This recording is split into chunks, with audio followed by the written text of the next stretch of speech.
Chapter 336. The sea dragon didn't answer immediately.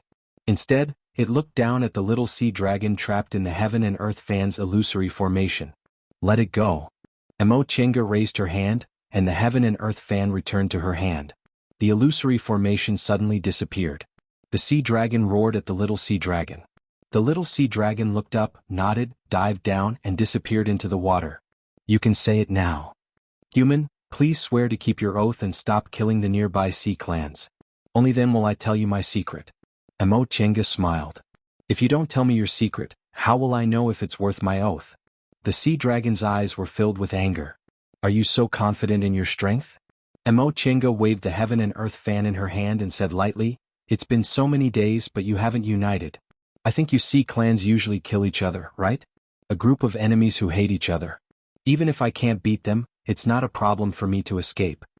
The sea dragon's words seemed sincere, but Chinga knew that she couldn't take it seriously. Lived peacefully for thousands of years? Could it be that the sea race usually ate aquatic plants? The law of the jungle was the law of nature. The sea clans also had a relationship of killing and being killed, of hunting and being hunted. The sea had never been calm. The sea dragon said these words just to tease her. If she really believed it, she would be a fool. The sea dragon didn't speak and stared at Chinga with eyes full of wisdom. After a long time it said, You're very smart, very similar to my former master. Chinga's expression didn't change after receiving its praise. She looked at the sea dragon calmly and asked, What about your secret? Do you want to tell me?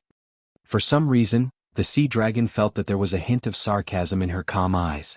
Was it an illusion? The sea dragon blinked and continued to communicate with her through divine thoughts. I can tell you this secret first, but remember, if you don't stop after hearing this secret, then we, the sea clan who have grudges against each other, will join forces to deal with you first. This was something Chinga believed. Even though the sea tribe usually fought and killed each other, when a human suddenly appeared in the sea and threatened the lives of all the sea beasts, they would still choose to unite first. Don't worry, I'm not stupid. I never joke around with my life. Her tone was too calm. The sea dragon shook its head to shake off its doubts and said, What I want to tell you is that there's an island near this sea, and there's a treasure left by a powerful cultivator on it. It paused for a while, but in the end it didn't see any reaction from Chinga. She was still looking at it with a mocking smile. This puzzled the sea dragon, who was far smarter than other monsters. Don't you want these treasures? Chinga nodded and said calmly, What else? I can tell you the exact location of the treasures. If you crack the formation outside, all the treasures will be yours. In the end, the sea dragon couldn't go on. For some reason, it felt that the human in front of it didn't seem to be interested in what it was saying. Chinga suddenly stopped smiling and sighed. Do you still want to say that these treasures were left by your former master, who was a powerful nascent soul cultivator? The sea dragon's eyes widened in shock. You? Chinga shook her head and tapped her palm with the heaven and earth fan. Yes, you sea dragons have wisdom that surpasses other demonic beasts, but you're still demonic beasts. When it came to wisdom, which species in this world could surpass humans? Humans were creatures created by God with himself as a template. This sea dragon first spoke to her in a wise and calm tone, making her think that it was an equal creature. Then, it tried to trick her into going to the island where Yaoqing passed away in a sitting posture with a warning and a deal. If she was tempted by the treasures and found the traces of the 7-terminal formation, she would probably believe what it said was true. At that time, even if she didn't die under the 7-terminal formation, she would still enter Yaoqing's cave and think that she could take everything away. Then she would die without a burial place. If she hadn't come to find Yaoqing's immortal's cave and had already found it, she might have fallen into this trap. Therefore, the sea dragon easily deceived her and killed her. No wonder Yaoqing wanted to accept this sea dragon as a spiritual beast. Such wisdom was no less than that of most human beings. Seeing her scrutinizing gaze sweep over it, the Mosasaurus straightened the green scales on its back, instantly ready to fight. Seeing this, Chinga smiled and opened the heaven and earth fan. Why don't you call your allies? Or have you not had time to form an alliance? There was anger in the sea dragon's eyes. Don't think that we demonic beasts can't beat you just because you're a human. You're only in the 6th rank, but I'm already in the 7th rank. It's not that easy to defeat me. Then let's try. The smile on Chinga's face disappeared. She gently waved her sleeves, and the art of primordial spirit formed a spiritual aura shield around her. She was sure that the sea dragon was here to scare her off. Maybe it was right. If she continued to kill, these sea clans would unite sooner or later, but not now. Maybe in order to save its offspring, this sea dragon wanted to scare her away by relying on its wisdom far superior to other demonic beasts. It even wanted to lure her into a trap and kill her in one fell swoop. Even if this sea dragon might have been Mo Yaoqing's spiritual beast, it was now a demonic beast. If she really thought it was as wise and calm as it appeared, she would have no chance to regret it. The demonic beast's instinct made the sea dragon choose to attack as soon as it saw Mo Tiange use the spiritual aura shield. It swung its tail and huge waves rose to the sky. The sea dragon had the blood of the divine dragon, an ancient divine beast, and a divine dragon could call the wind and summon the rain. But these waves didn't get close to Mo Tiange. The spiritual aura shield of the art of primordial spirit kept these waves outside. Seeing this, the sea dragon opened its mouth and a water spell rushed toward Mo Tiange. Mo Tiange waved the heaven and earth fan, and the mountain water in the fan suddenly turned into a solid object and pressed down on the sea dragon. The sea dragon swung its tail, jumped into the air, and jumped out of the range of the heaven and earth fan. Mo Tiange was a little surprised. A 7th-rank demonic beast was really much stronger. With the treasure she had killed all the 5th-rank and 6th-rank sea beasts she encountered in the past few days, but this sea dragon easily avoided her heaven and earth fan. The next moment, the sea dragon swung its tail, and a huge spiritual aura pressed down. Mo Tiange took out the white silk handkerchief and wrapped it around her body, leaving a white trace. The handkerchief turned into a mist and firmly protected her, making the spiritual aura return in vain. Then, the heaven and earth fan in her hand unfolded again. This time, instead of mountains and rivers, there was a clear cry, and a spirit crane flew out and rushed straight to the sea dragon. The sea dragon was taken aback. It was a little uncertain whether this was real or an illusion. Although its intelligence was no less than that of ordinary people, it needed knowledge of formations to distinguish illusions. In this regard, it was obviously no different from ordinary demonic beasts. In the end, it chose to avoid it. Mo Tiange was already waiting here. She waved the heaven and earth fan again, and the mountains and rivers loomed. The sea dragon couldn't avoid it, so in an emergency, it could only open its mouth and bite down. Mo Tiange's eyes were cold. A light flashed in her hand, and the spirit cloud's rui was instantly thrown out. With a boom, the surrounding spiritual aura suddenly exploded. Ouch! The sea dragon screamed in pain and rolled in the air. It avoided the crane and blocked the heaven and earth fan, but it couldn't avoid the spirit cloud's rui.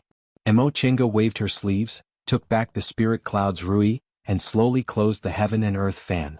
She didn't want to take the opportunity to kill it. After a while, the sea dragon recovered and stopped rolling. At this time, its blue scales were full of blood. If it were any other time, it would immediately escape to the bottom of the sea, but the thing that just injured it made it stop. It stared at Mo Tiange with vigilance and a trace of doubt. What was that thing you just now? Mo Tiange held up the spirit cloud's rui in her hand and asked with a smile, "Is it this?" The sea dragon blinked and there was shock in its eyes. "This is you?" Mo Tiange stopped smiling, looked straight at it and asked, "Was your former master surnamed Mo?" The sea dragon wanted to wave its tail, but the power of the spirit cloud's rui just now had already injured it, so it could only continue to blink. "Have you been there?" Mo Tiange sighed and put away the spirit cloud's rui. "My surname is also Mo," she said. "I came to find the cave on that island." The sea dragon looked in the direction she pointed, turned back and was shocked. "You passed the test?" Mo Tiange smiled. "You really know about the test. Just now you wanted to trick me there and use your master's trap to kill me, didn't you?" The sea dragon was silent. After a while it said, "We sea dragons are smarter than ordinary demonic beasts. In the past, my master accepted me as a spiritual beast precisely because I was far smarter than ordinary demonic beasts. There's nothing I don't know about my master. Any demonic beast with the bloodline of the primordial divine beasts would be smarter than ordinary demonic beasts." Mo Tiange also knew this. This sea dragon had lived for nearly 10,000 years, but it was only at the 7th rank. It could be seen that Mo Yaoqing accepted it as a spiritual beast not because of its fighting power. In this case, what it said should be true. The sea dragon moved its head, and its intelligent eyes focused on Mo Tiange again. "Human, are you my master's successor?" "Sort of," Mo Tiange said softly. "She's my great ancestor." "Great ancestor." There was confusion in the sea dragon's eyes. Obviously, it still couldn't figure out the relationship between her and its master. However, this didn't prevent it from understanding. It turned its head and said in a much calmer tone, "Since you're my master's successor, then I believe you." Chinga smiled. "Your master has already passed away, and the spiritual beast contract between you and her has also expired. Why are you still willing to believe me?" The sea dragon glanced at her calmly and said, "I still want to make a deal with you. I'll use a secret in exchange for you to stop." "Aren't you afraid that I won't take the oath after hearing your secret this time?" The sea dragon paused for a while, looked at the island in the distance where Mo Yaoqing passed away and said, "This is my master's secret. Since you're my master's successor, you're qualified to hear it." Mo Yaoqing's life was recorded on that jade slip. What other secrets were there in the depths of the East Sea? The sea dragon said slowly, "The secret about how my master came here." Mo Chenga was stunned. The secret about how Mo Yaoqing came to the celestial pole from Yunzhong. This was indeed the only thing she hadn't recorded clearly in the jade slip. Chapter 337. Wait. Mo Chenga stopped what the sea dragon was about to say. "How do I know you're not lying to me this time?" The sea dragon opened its mouth and froze. After a while it said, "But you beat me, but you didn't kill me?" It thought that for humans this behavior was a show of kindness. Mo Chenga said lightly, "I didn't kill you because you used to be my great ancestor's spiritual beast. For the sake of my great ancestor, since you're not a threat to me, I don't mind letting you go." This sentence made the sea dragon feel Mo Chenga's strong confidence. It couldn't help but ask, "Then but for the sake of my great ancestor, are you also kind to me?" Mo Chenga looked straight at it. "After all, the spiritual beast contract has expired. You're just a demonic beast to me now." The sea dragon floated in the air, and its eyes became distant. Its injuries were not light, and tiny drops of blood kept dripping into the sea. "Although we demonic beasts are hostile to humans, we'll be grateful if a human saves us," the sea dragon said calmly. 6,000 years ago, I lived in the Sea of Returning Ruins. My whole clan was slaughtered and I was almost killed. It was my master who saved me. So, I was willing to sign a spiritual beast contract with her and become her spiritual beast." Mo Chenga's eyes moved. She put her hand into her Chengkuan bag, took out a jade bottle and threw it over. "Eat it. Your injuries are very serious." The sea dragon opened its mouth and bit the jade bottle. There was doubt in its eyes. I also want to make a deal with you." The sea dragon shook its head and didn't speak. "I know that demonic beasts like you don't have medicinal pills to eat, so your cultivation is much slower than that of humans. Moreover, the most difficult hurdle for demonic beasts is the 7th rank to the 8th rank. If you can pass it, you can transform and become a real spiritual creature, but if you can't, you'll always be a demonic beast." Mo Chenga raised her eyebrows and said proudly, "I can give you medicinal pills that may help you successfully advance to the 8th rank, but in exchange you must let your descendants sign a spiritual beast contract with me and tell me that secret." Mo Chenga smiled. "Of course, the medicinal pills you're biting are not part of the deal. They're just for you to heal."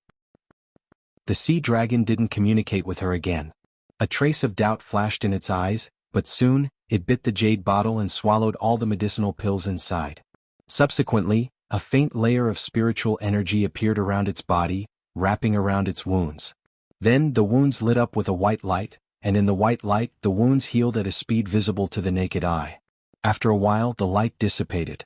The sea dragon turned its head, wagged its tail and said, "Thank you, my injuries are much better."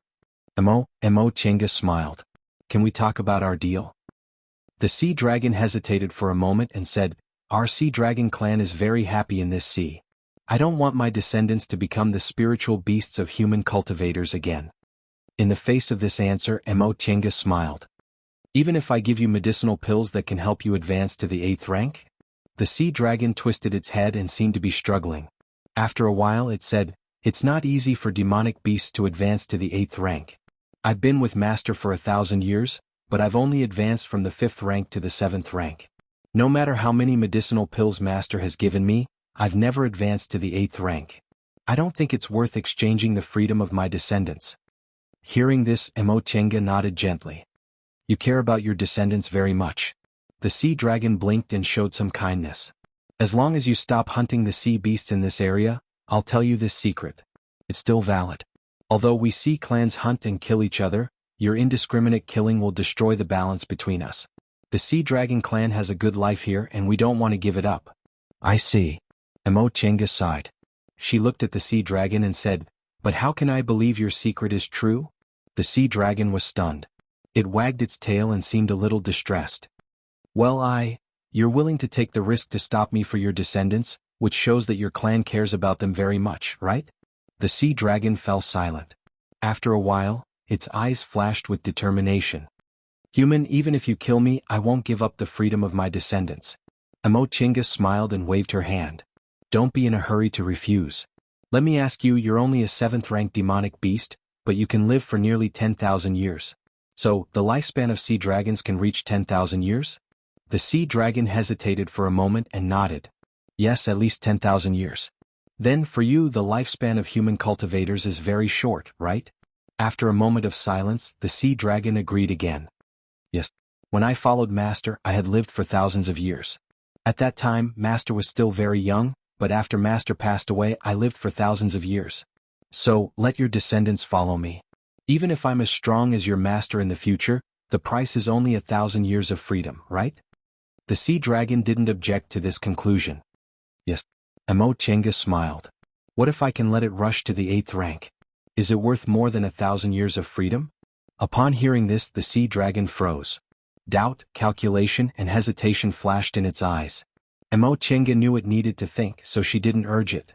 She just waved the heaven and earth fan in her hand and looked around as if she was just standing there watching the scenery.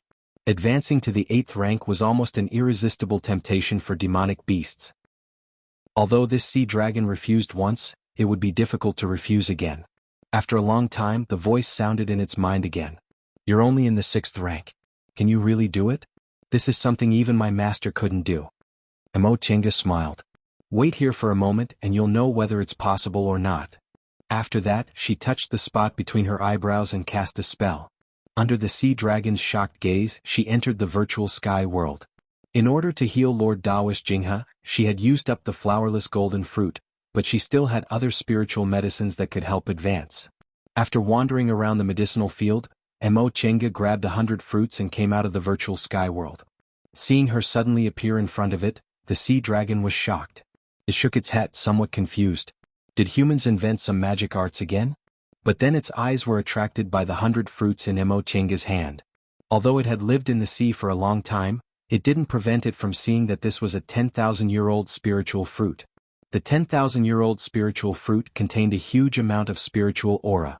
If it ate it, it was very likely to break through to the 8th rank in one fell swoop. Seeing the sea dragon's shocked look and its undisguised stare at the fruit in her hand, Emochinga smiled. Do you believe me now? The sea dragon couldn't help but swallow. It moved its eyes away from the 100 fruits with difficulty and looked at Emochinga. This time it was silent for a long time. Emochinga wasn't in a hurry and just waited patiently. After a long time, the sea dragon's voice sounded. Human, I believe you. Although you're not as strong as my master with these treasures, maybe you can really make your spiritual beast break through to the 8th rank. It hesitated for a moment and finally said firmly, Well, I'll go tell my descendants and see if any of them are willing to be your spiritual beast. Emochinga smiled. Okay, just go. I'll wait here. The sea dragon nodded, flicked its tail and dived into the sea in a hurry. Emochinga looked at the place where it disappeared and put away the 100 fruits. She wasn't afraid that the sea dragon would come up with some ideas to snatch it. It certainly wouldn't be willing to share a spiritual fruit that could help it break through to the 8th rank with other 7th rank demonic beasts. Moreover, if it agreed to her request, it might have another 8th rank demonic beast among its descendants, which was very attractive to the sea dragon who loved its descendants very much. She tried every possible means to accept a sea dragon as a spiritual beast, not only because she felt that this race had wisdom that ordinary demonic beasts didn't have, but more importantly, its descendants were the old sea dragon's weakness. In the beginning, it had been so malicious to her and wanted to deceive and kill her. How could she dare to believe the secret it told her?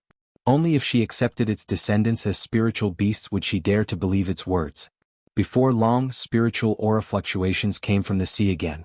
Emochinga roughly recognized that the leader was a 7th rank demonic beast, and there were several 5th rank and 6th rank demonic beasts. A moment later, the sea dragon emerged with its descendants. Human, my descendants are willing to agree to your conditions. You can choose one of them. Emochinga looked down. In addition to the old sea dragon, there were 5 little sea dragons in front of her, 3 in the 5th rank and 2 in the 6th rank. They were much smaller than the old sea dragon, and the smallest one had a wound on its tail. It was the one she had injured at the beginning. You are all willing? The 5 little sea dragons all wagged their tails and didn't answer immediately. One of them asked, "Can you really help Grandpa advance?" Emochenga was even more surprised. "Can you also speak human language?" The old sea dragon said, "As long as we sea dragons reach the 5th rank, we will have wisdom no lower than that of other 8th rank demonic beasts." Oh. Emochenga nodded and answered the previous question. "I can only give it a spiritual fruit that can help it advance, but I can't guarantee whether it can really advance." The 5 little sea dragons looked at each other and excitedly patted their tails. "Then we're all willing." Hearing this, Emochenga smiled.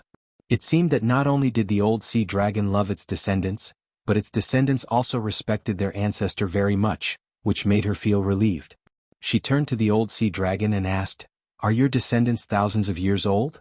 The old sea dragon said, "Xiaofan is only 800 years old, and the others are more than 1,000 to 4,000 years old." "Xiaofan?" The little sea dragon with a wound on its tail patted the water and timidly said, "It's me." The old sea dragon pointed to the others with its fin. "This is Xiaoyu, Xiaofeng, Xiaokai and Xiaoyan." Emochenga wanted to laugh. The names of these sea dragons were interesting. She couldn't help but ask, "What about you?" The old sea dragon answered, "My name is Xiaoqing." Emochenga had the urge to laugh wildly. Her ancestor Emo Yaoqing was really a talent. The old sea dragon sounded like a human old man, but he actually had a name like Xiaoqing. She suppressed her laughter and asked, "Then what's your surname? You're not surnamed Song, are you?" "No." The old sea dragon shook its head. "Our surname is Bai. My name is Bai Xiaoqing." This time, Emochenga not only wanted to laugh wildly, but also wanted to pound the ground. Chapter 338. Sea dragons were actually ferocious-looking sea monsters. They had sharp heads, big mouths, sharp teeth, and the scales on their bodies were as sharp as blades.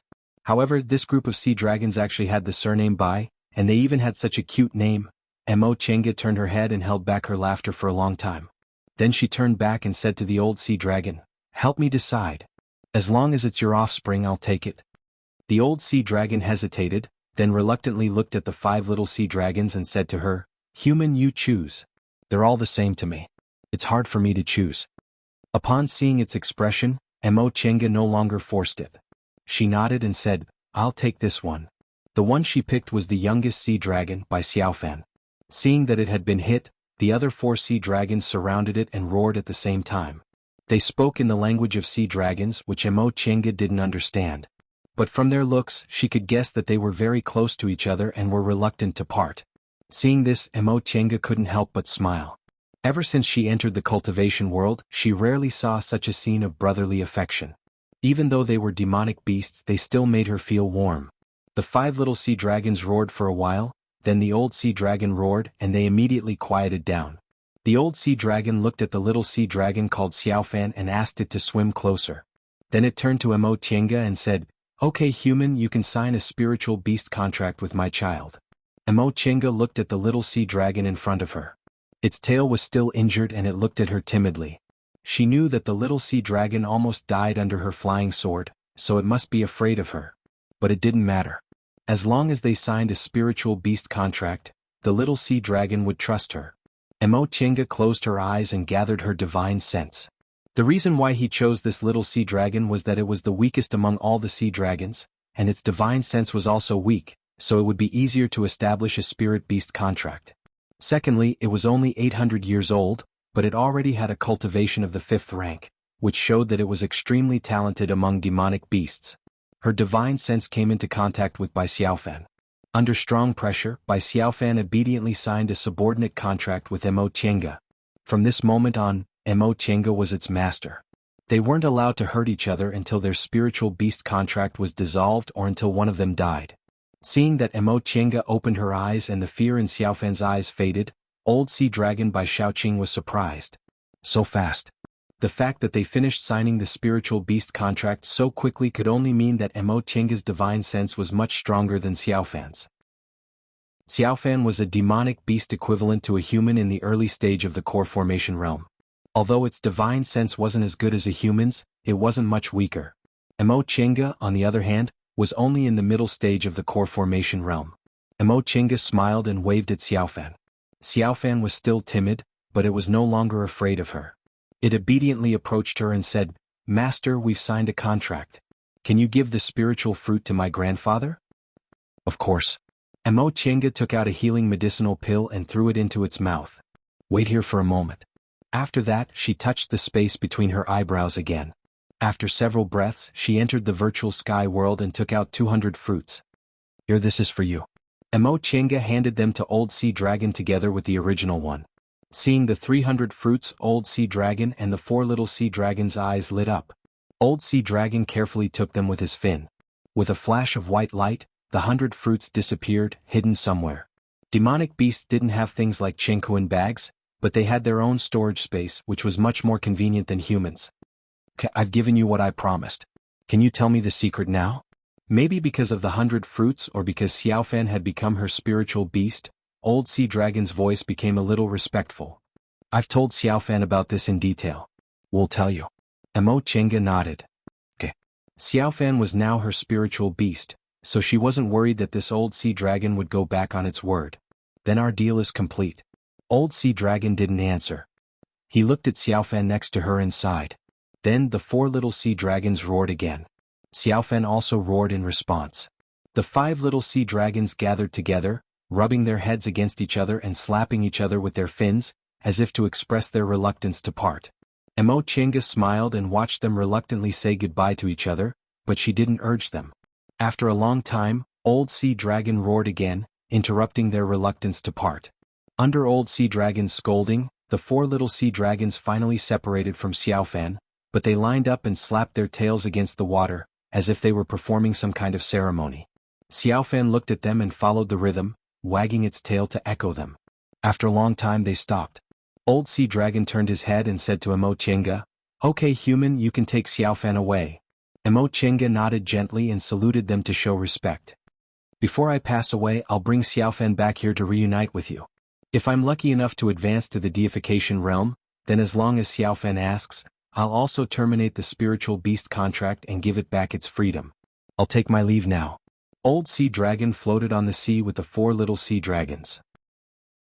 He pressed his fins against his chest and bowed his head to her, which seemed to be the etiquette of sea dragons. Under the gazes of 1 old and 4 young sea dragons, Emo Chenga flew to the distant island with Bai Xiaofan and eventually disappeared into the sky. After returning to the island, Emo Chenga took Xiaofan into Emo Yaoqing's cave and treated Xiaofan's wound first. Xiaofan's injury wasn't serious. The sea dragon's armor was very tough, and Emo Chenga wasn't good at using a flying sword. Although her sword had left a wound on its tail, it wasn't to the point where it couldn't move. After taking medicinal pills, the wound quickly healed. Amazing! Xiaofan twisted his head and was stunned to see the wound on his tail disappear. It's gone so soon. Old Sea Dragon Bai Xiaoqing's voice sounded like that of a human old man, while Bai Xiaofan was a human teenager whose voice hadn't changed yet. 800 years old was still a child compared to a 10,000-year lifespan. Emo Chenga asked with a smile, "You don't have medicinal pills. What will you do if you're injured?"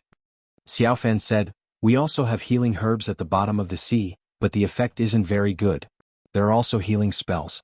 Master, I heard that you humans can concoct medicinal pills. These medicinal pills are magical and can help you advance quickly. Is that true?" Emo Chenga couldn't help but laugh. "It's not that magical. It's just that your cultivation will be faster and your advancement will be easier." "Wow, it's much better than us demonic beast." Xiaofan's voice was very happy and it looked at her longingly. "Master, will I also have medicinal pills to eat in the future?" "Of course." Emo Chenga reached out and touched its ferocious-looking head. "You're my spiritual beast, so of course I'll give you medicinal pills." Then she smiled. "By the way, I haven't asked you yet. Does it matter if you leave the water?" Sea dragons were demonic beasts in the sea. Naturally, they could exert their greatest strength in the sea. However, if their spells had taken shape, it wouldn't affect their strength. "It doesn't matter," Xiaofan answered. "Our sea dragon clan's spells are innate. Besides, I'm already in the 5th rank, so I can survive without relying on water." As it spoke, it rubbed its head. "Besides, Grandpa has taught me everything. I'm very smart, so I remember everything." There was a trace of pride in its voice as if a child was saying, praise me quickly." Emo Chenga couldn't help but laugh and stroked its head. "You're really so smart. Do you remember all the secrets your grandpa told you?" "Of course." Xiaofan raised its head without hesitation. Emo Chinga laughed even more happily. She stroked its head again and said, "Okay, you're my spiritual beast now. I'll take you to a good place." Xiaofan blinked its eyes and looked at her with confusion. Emo Chinga didn't talk nonsense anymore. She held Xiaofan's head with one hand and touched the space between her eyebrows with the other. A bead emerged and she cast an art on it. After several breaths, the two of them appeared in the virtual sky world. Woo-woo. As soon as they entered, a golden shadow rushed over and threw itself into Emo Chinga's arms. It was Feifei. She just entered the virtual sky world twice, but she didn't have time to pay attention to it, so it was very depressed. Emo Chinga patted its head and comforted it. "Good Feifei, are you bored? Let Xiaohua play with you for a while, okay? And I have a new friend." Xiaofan was now staring at the surrounding environment with its slender eyes in surprise. It didn't understand how it changed here in an instant, and this space was so rich in spiritual aura. It couldn't help but think that human spells were so magical. This is Xiaofan and this is Feifei. Being pulled by Emo Chinga, Xiaofan regained its senses and stared at the leopard's-like golden furry ball in front of it. It blinked, not understanding what this thing was. However, for demonic beasts, not their own race usually meant hunting. Therefore, it jumped up and floated in the air, baring its sharp teeth at Feifei. Although Feifei had been with Emo Chinga for 60 years and had eaten a lot of spiritual plants, perhaps because of the characteristics of its race, it had always been difficult to advance and was still in the 4th rank. For demonic beasts, the gap between the 4th rank and the 5th rank was very big. In particular, Feifei wasn't good at fights of magical powers. As long as Xiaofan casually waved its fins or tail, Feifei wouldn't be able to resist. The two demonic beasts stared at each other. Seeing Xiaofan's fierce eyes, Feifei suddenly stretched out its claws. A white light flashed on its claws and it touched Xiaofan's green scales. In the white light, the fierce light in Xiaofan's eyes gradually dissipated. Although it wasn't her first time seeing it, Emo Chinga still felt it was very magical. Sure enough, Feifei was a magical demonic beast. It was born to live in peace with many demonic beasts, which was an anomaly in the world of demonic beasts. Patting Feifei's head, Emo Chinga released Xiaohua, who had been staying in her spiritual beast bag. "You two go play first." Xiaohua, who had just come out of the spiritual beast bag, also showed hostility to Xiaofan, but under Emo Chinga's divine comprehension order, it was quickly pulled away by Feifei to play. "Xiaofan, why didn't you attack Feifei just now?" Xiaofan's voice was a little confused. "I felt that it wasn't dangerous," Emo Chinga nodded. Sure enough, Feifei's special ability was like this. She took a few steps forward and waved her hand. "Can you adapt to the spiritual aura here?" Xiaofan nodded. "And the spiritual aura here is very comfortable." At that moment, its eyes lit up when it saw a large medicinal field. "Master, that's..." Emo Chinga stood by the stream, pointed at the large medicinal field and said with a smile, "You're already my spiritual beast. You can eat those spiritual plants if you want, but you have to be sure that they're not harmful to you. From now on, this stream is yours. Get along well with Xiaohua and Feifei. They're also my spiritual beasts, understand?" "Yes, master." Chapter 339. Among the three spiritual beasts, Xiaohua and Xiaofan were in the 5th rank, while Feifei was in the 4th rank. Xiaohua was good at fire techniques and possessed Sun Real Fire, which was very powerful. Xiaofan was good at water techniques and grew up in the harsh environment of the sea, so it had a stronger combat power. Although Feifei wasn't strong, it had a special ability to calm people. These three spiritual beasts improved Emo Chinga's strength a lot. She dared to say that there weren't many core formation cultivators in Kunwu who had two 5th-rank spiritual beasts like her. Spiritual beasts were very difficult to raise. Although there were many cultivators in Kunwu who raised spiritual beasts, they basically couldn't keep up with their cultivation levels. After all, corresponding to their long lifespans, spiritual beasts' cultivation speed was also very slow. Without enough medicinal pills for them to eat, they couldn't keep up with cultivators' cultivation levels at all if they cultivated by themselves. If there were medicinal pills, which cultivator didn't give them to themselves first? Even Lord Daoist Jinghe and Qin Shi couldn't. Lord Daoist Jinghe had a spiritual beast institute, but the highest spiritual beast in it was only in the 7th rank and hadn't reached the 8th rank yet. Qin Shi raised a Chongming bird, which was only in the 5th rank. Because it couldn't keep up with his cultivation level, he usually didn't take it with him.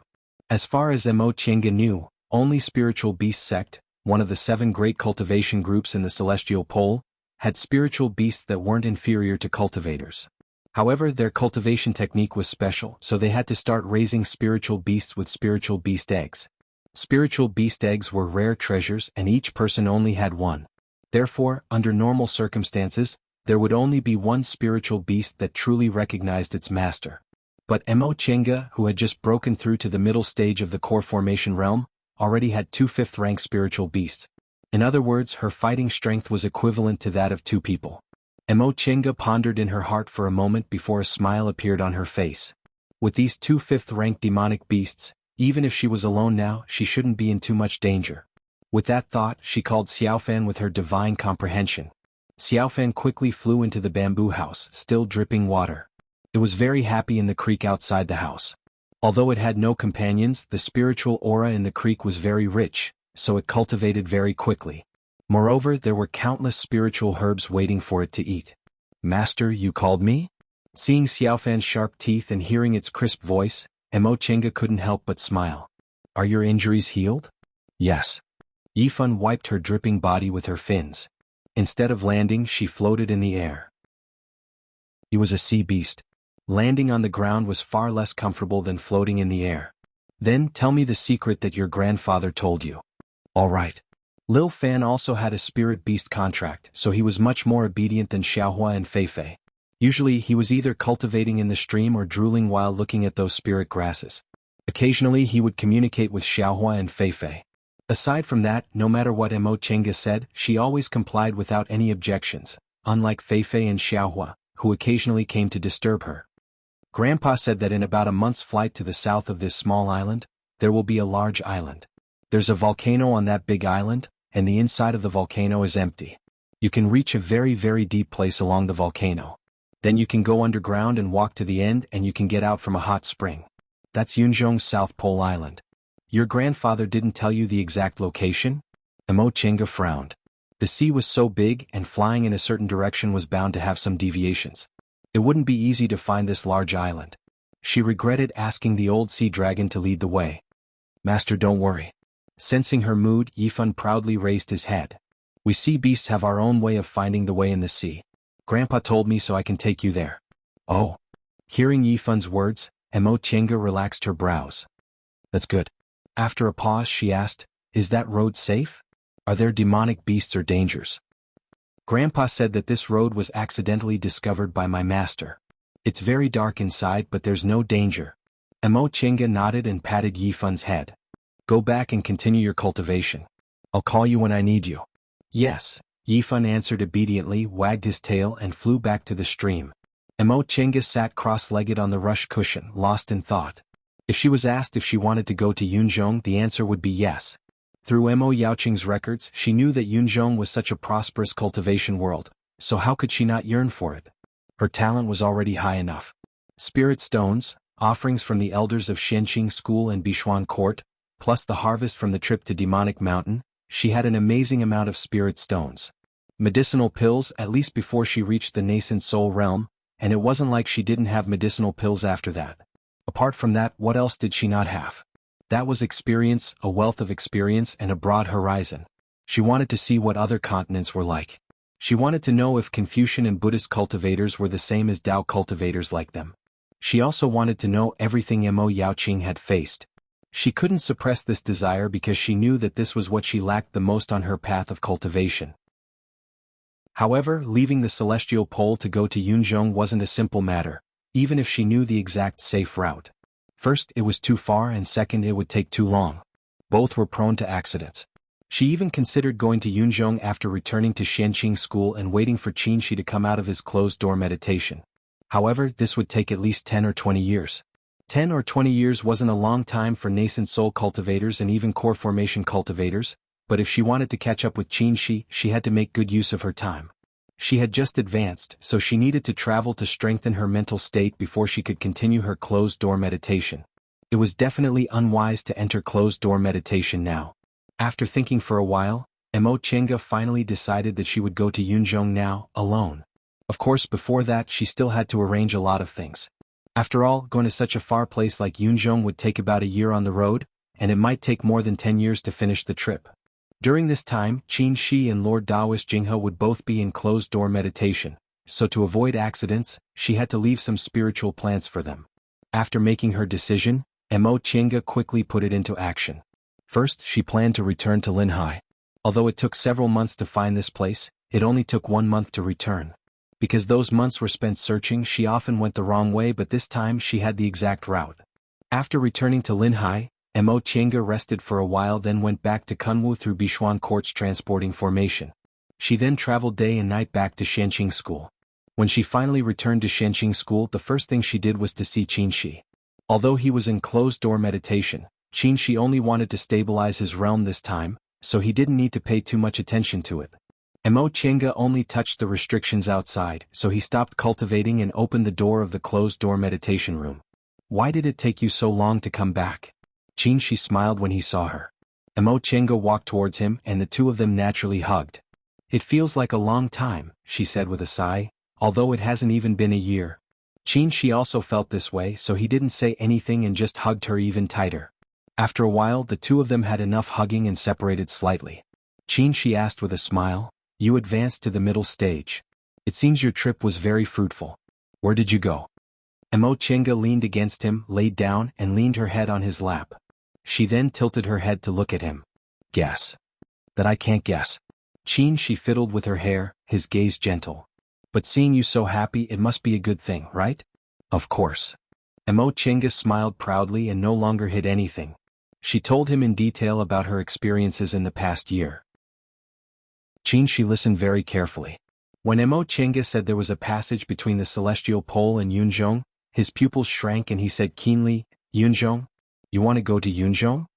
The two of them had similar characters and lived together for more than 10 years, so they had a tacit understanding. Mo Chinga wasn't surprised that he guessed her intentions at all. She nodded. "Yes, I want to go to Yunzhong. The cultivators in the celestial pole are all trapped on the spirit vein in Kunwu, so I want to go to Yunzhong to see the wider world." Qin Shi didn't say anything, but his expression was very solemn. Mo Chinga's expression also became serious. She straightened up and asked, "What's wrong? Is it inappropriate?" "No." Qin Shi breathed a sigh of relief, held her in his arms and said with a sigh, "It's just that I can't go with you right now." He just advanced to the nascent soul realm, so stabilizing his realm was the most important thing. "I know." Mo Chinga paused for a moment but still said, "So I decided to go alone." The hand holding her froze. After a while, Qin Shi let go of her and looked straight into her eyes. "Are you sure?" Mo Chinga nodded. "I'm not a troublemaker. You know this. My current strength is enough to protect myself. There won't be a problem for me to go to Yunzhong alone." Qin Shi frowned and didn't say anything for a long time.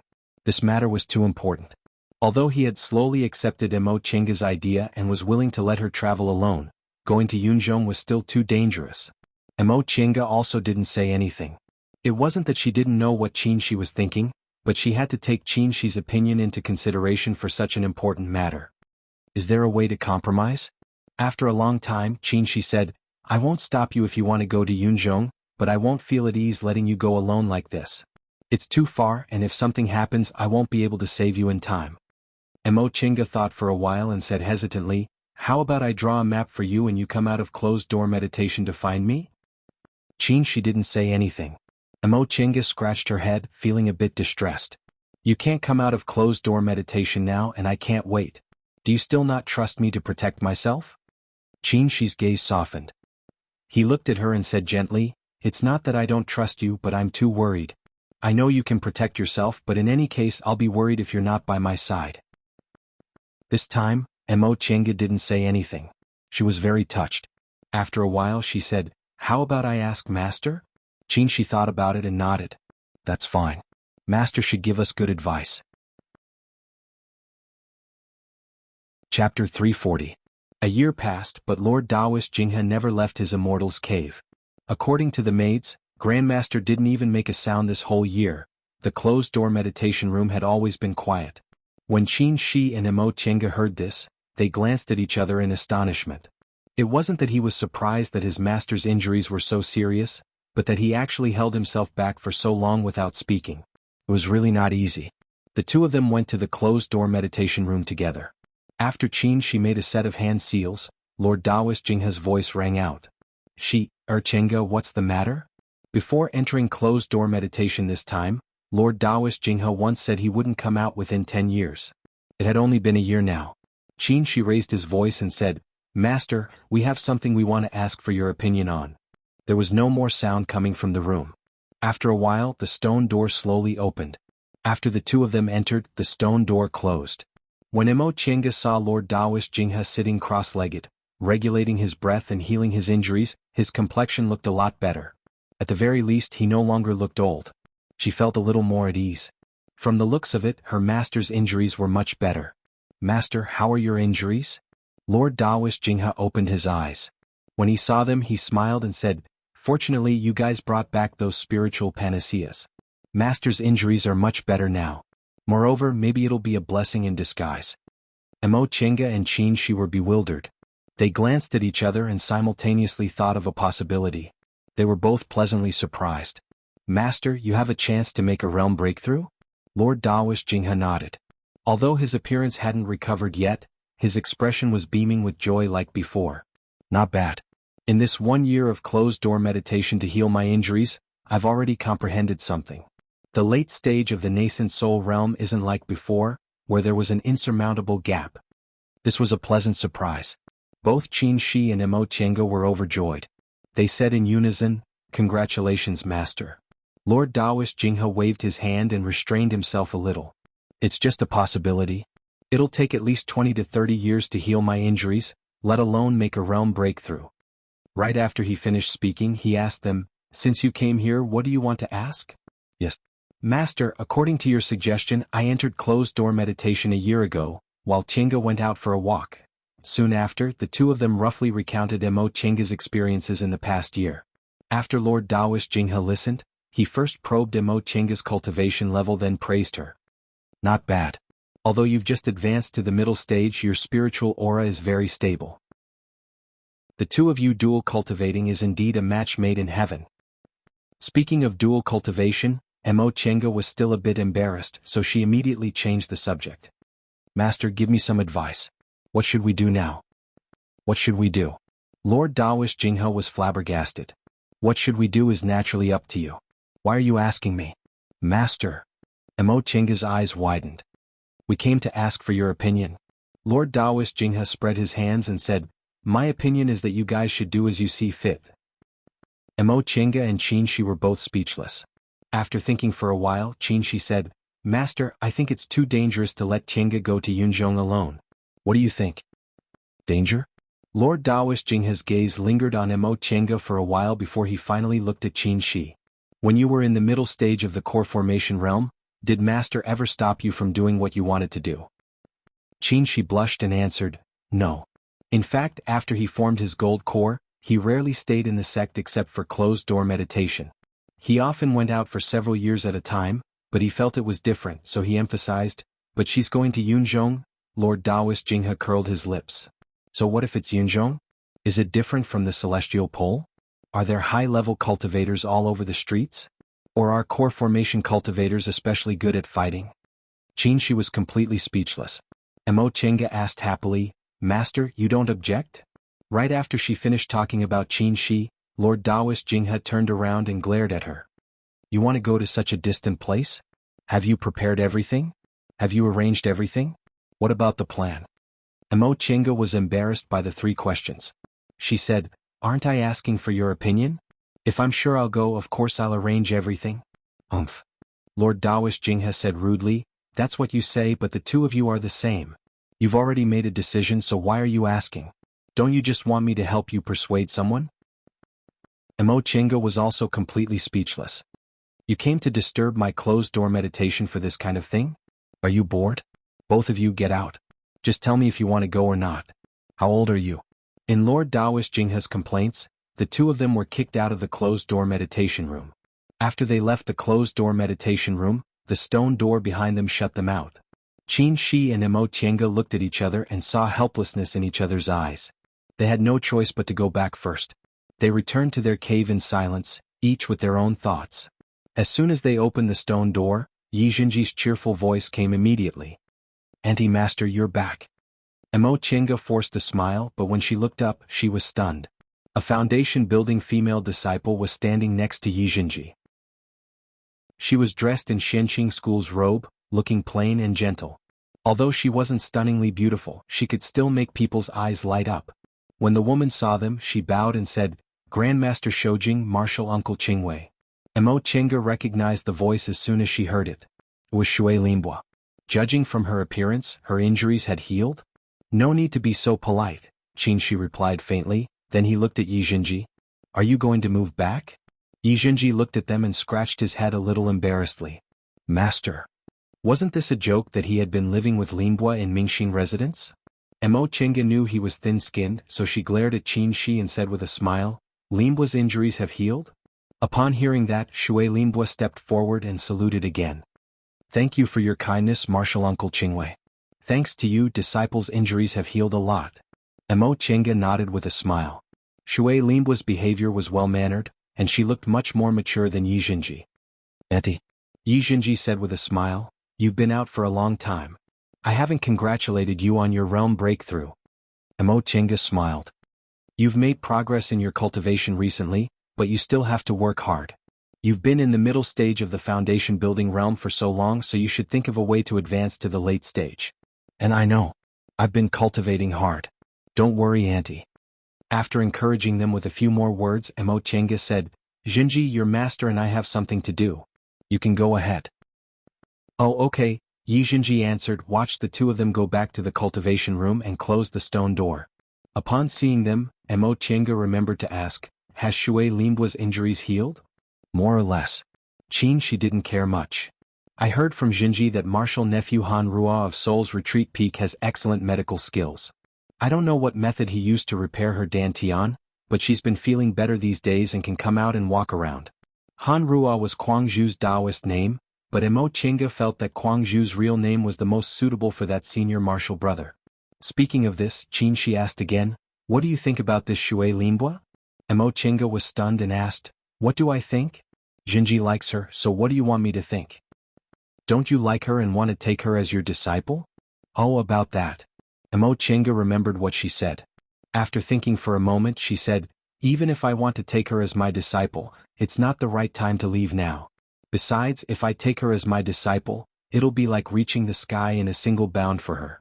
It might even affect her cultivation, so it's better to let her grow up first." "What you said makes sense." She thought for a moment and agreed with her. Seriously speaking, she's a talented person. Since she's better, she often comes to help Jinji manage the cave. I can see that she's steadier than Jinji, but I don't trust her completely, so I can't entrust some things to her. Speaking of this, Mo Qingge said with a smile, "When I went to Linhai this time, I took the opportunity to inquire about her. What she said was true and her background wasn't fake. Of course, even if we want to cultivate her, I think we should take it slow. She's not a formal disciple of the sect. If she reaches the sky in a single bound, it'll be inconvenient for her to make friends with other disciples." "You're right." She agreed.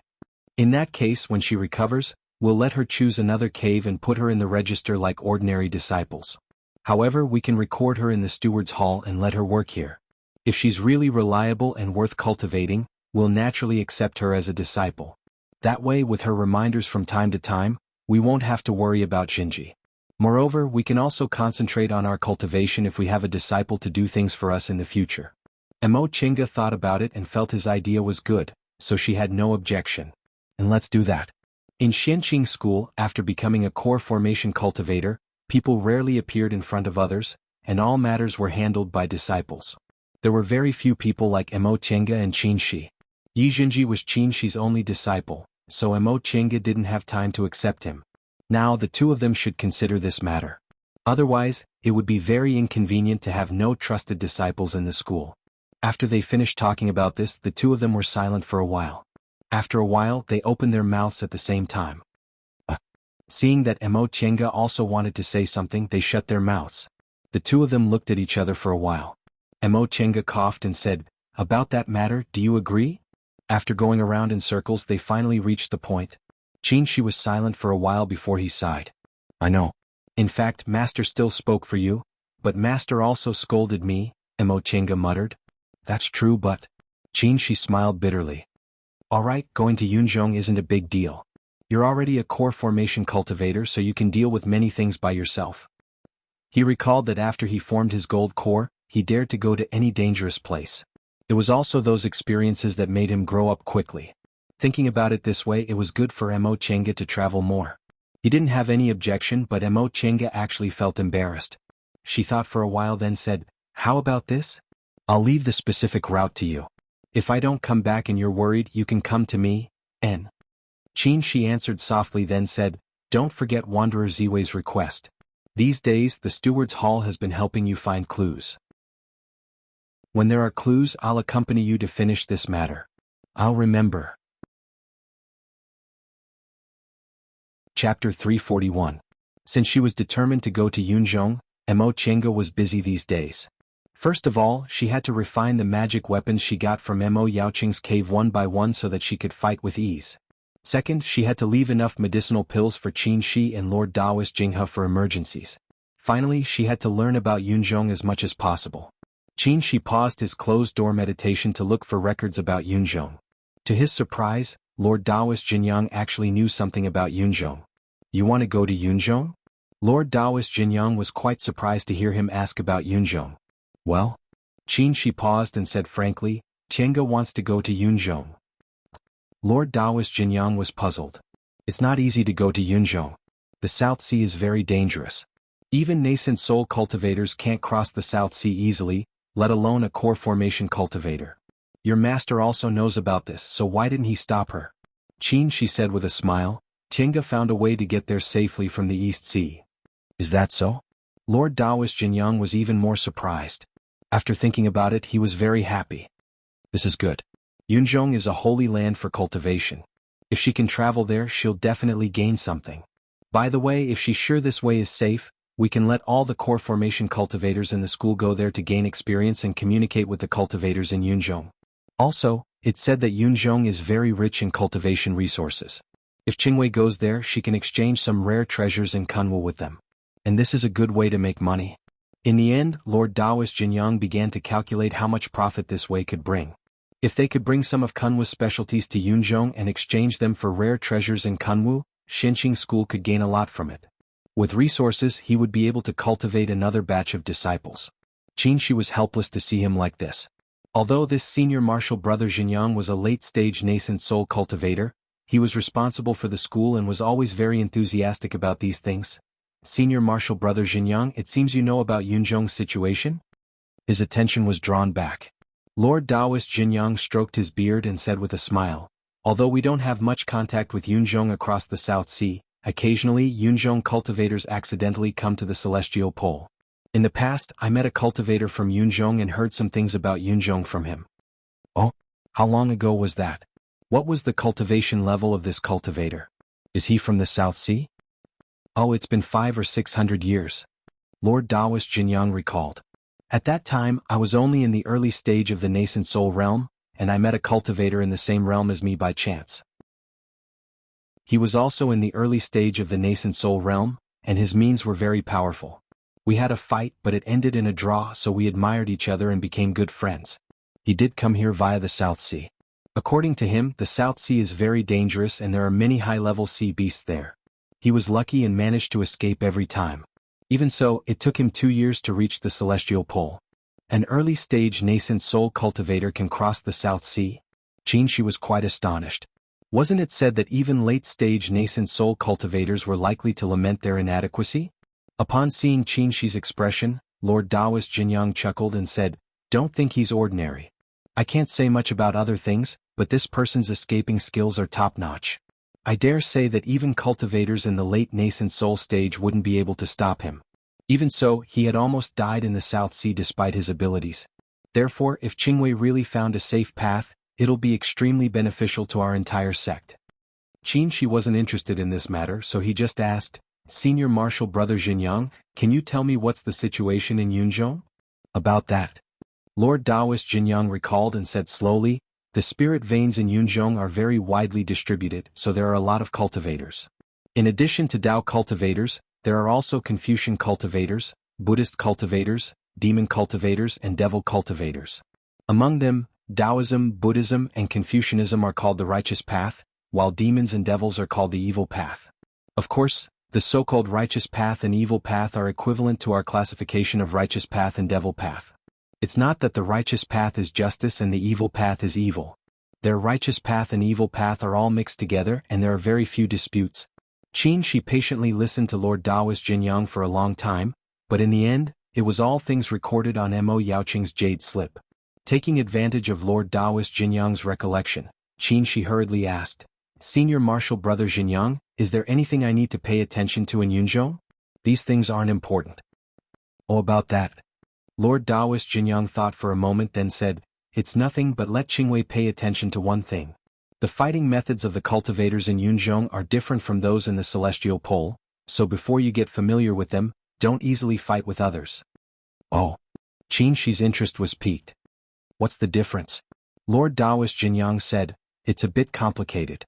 First, their magic weapons focus on speed, so you must be careful not to be preemptively attacked by others.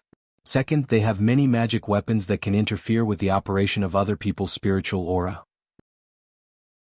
If you don't pay attention, it's easy to fall into their trap." This was something Mo Yaoqing didn't explain in detail, but it was very helpful to Mo Tiange.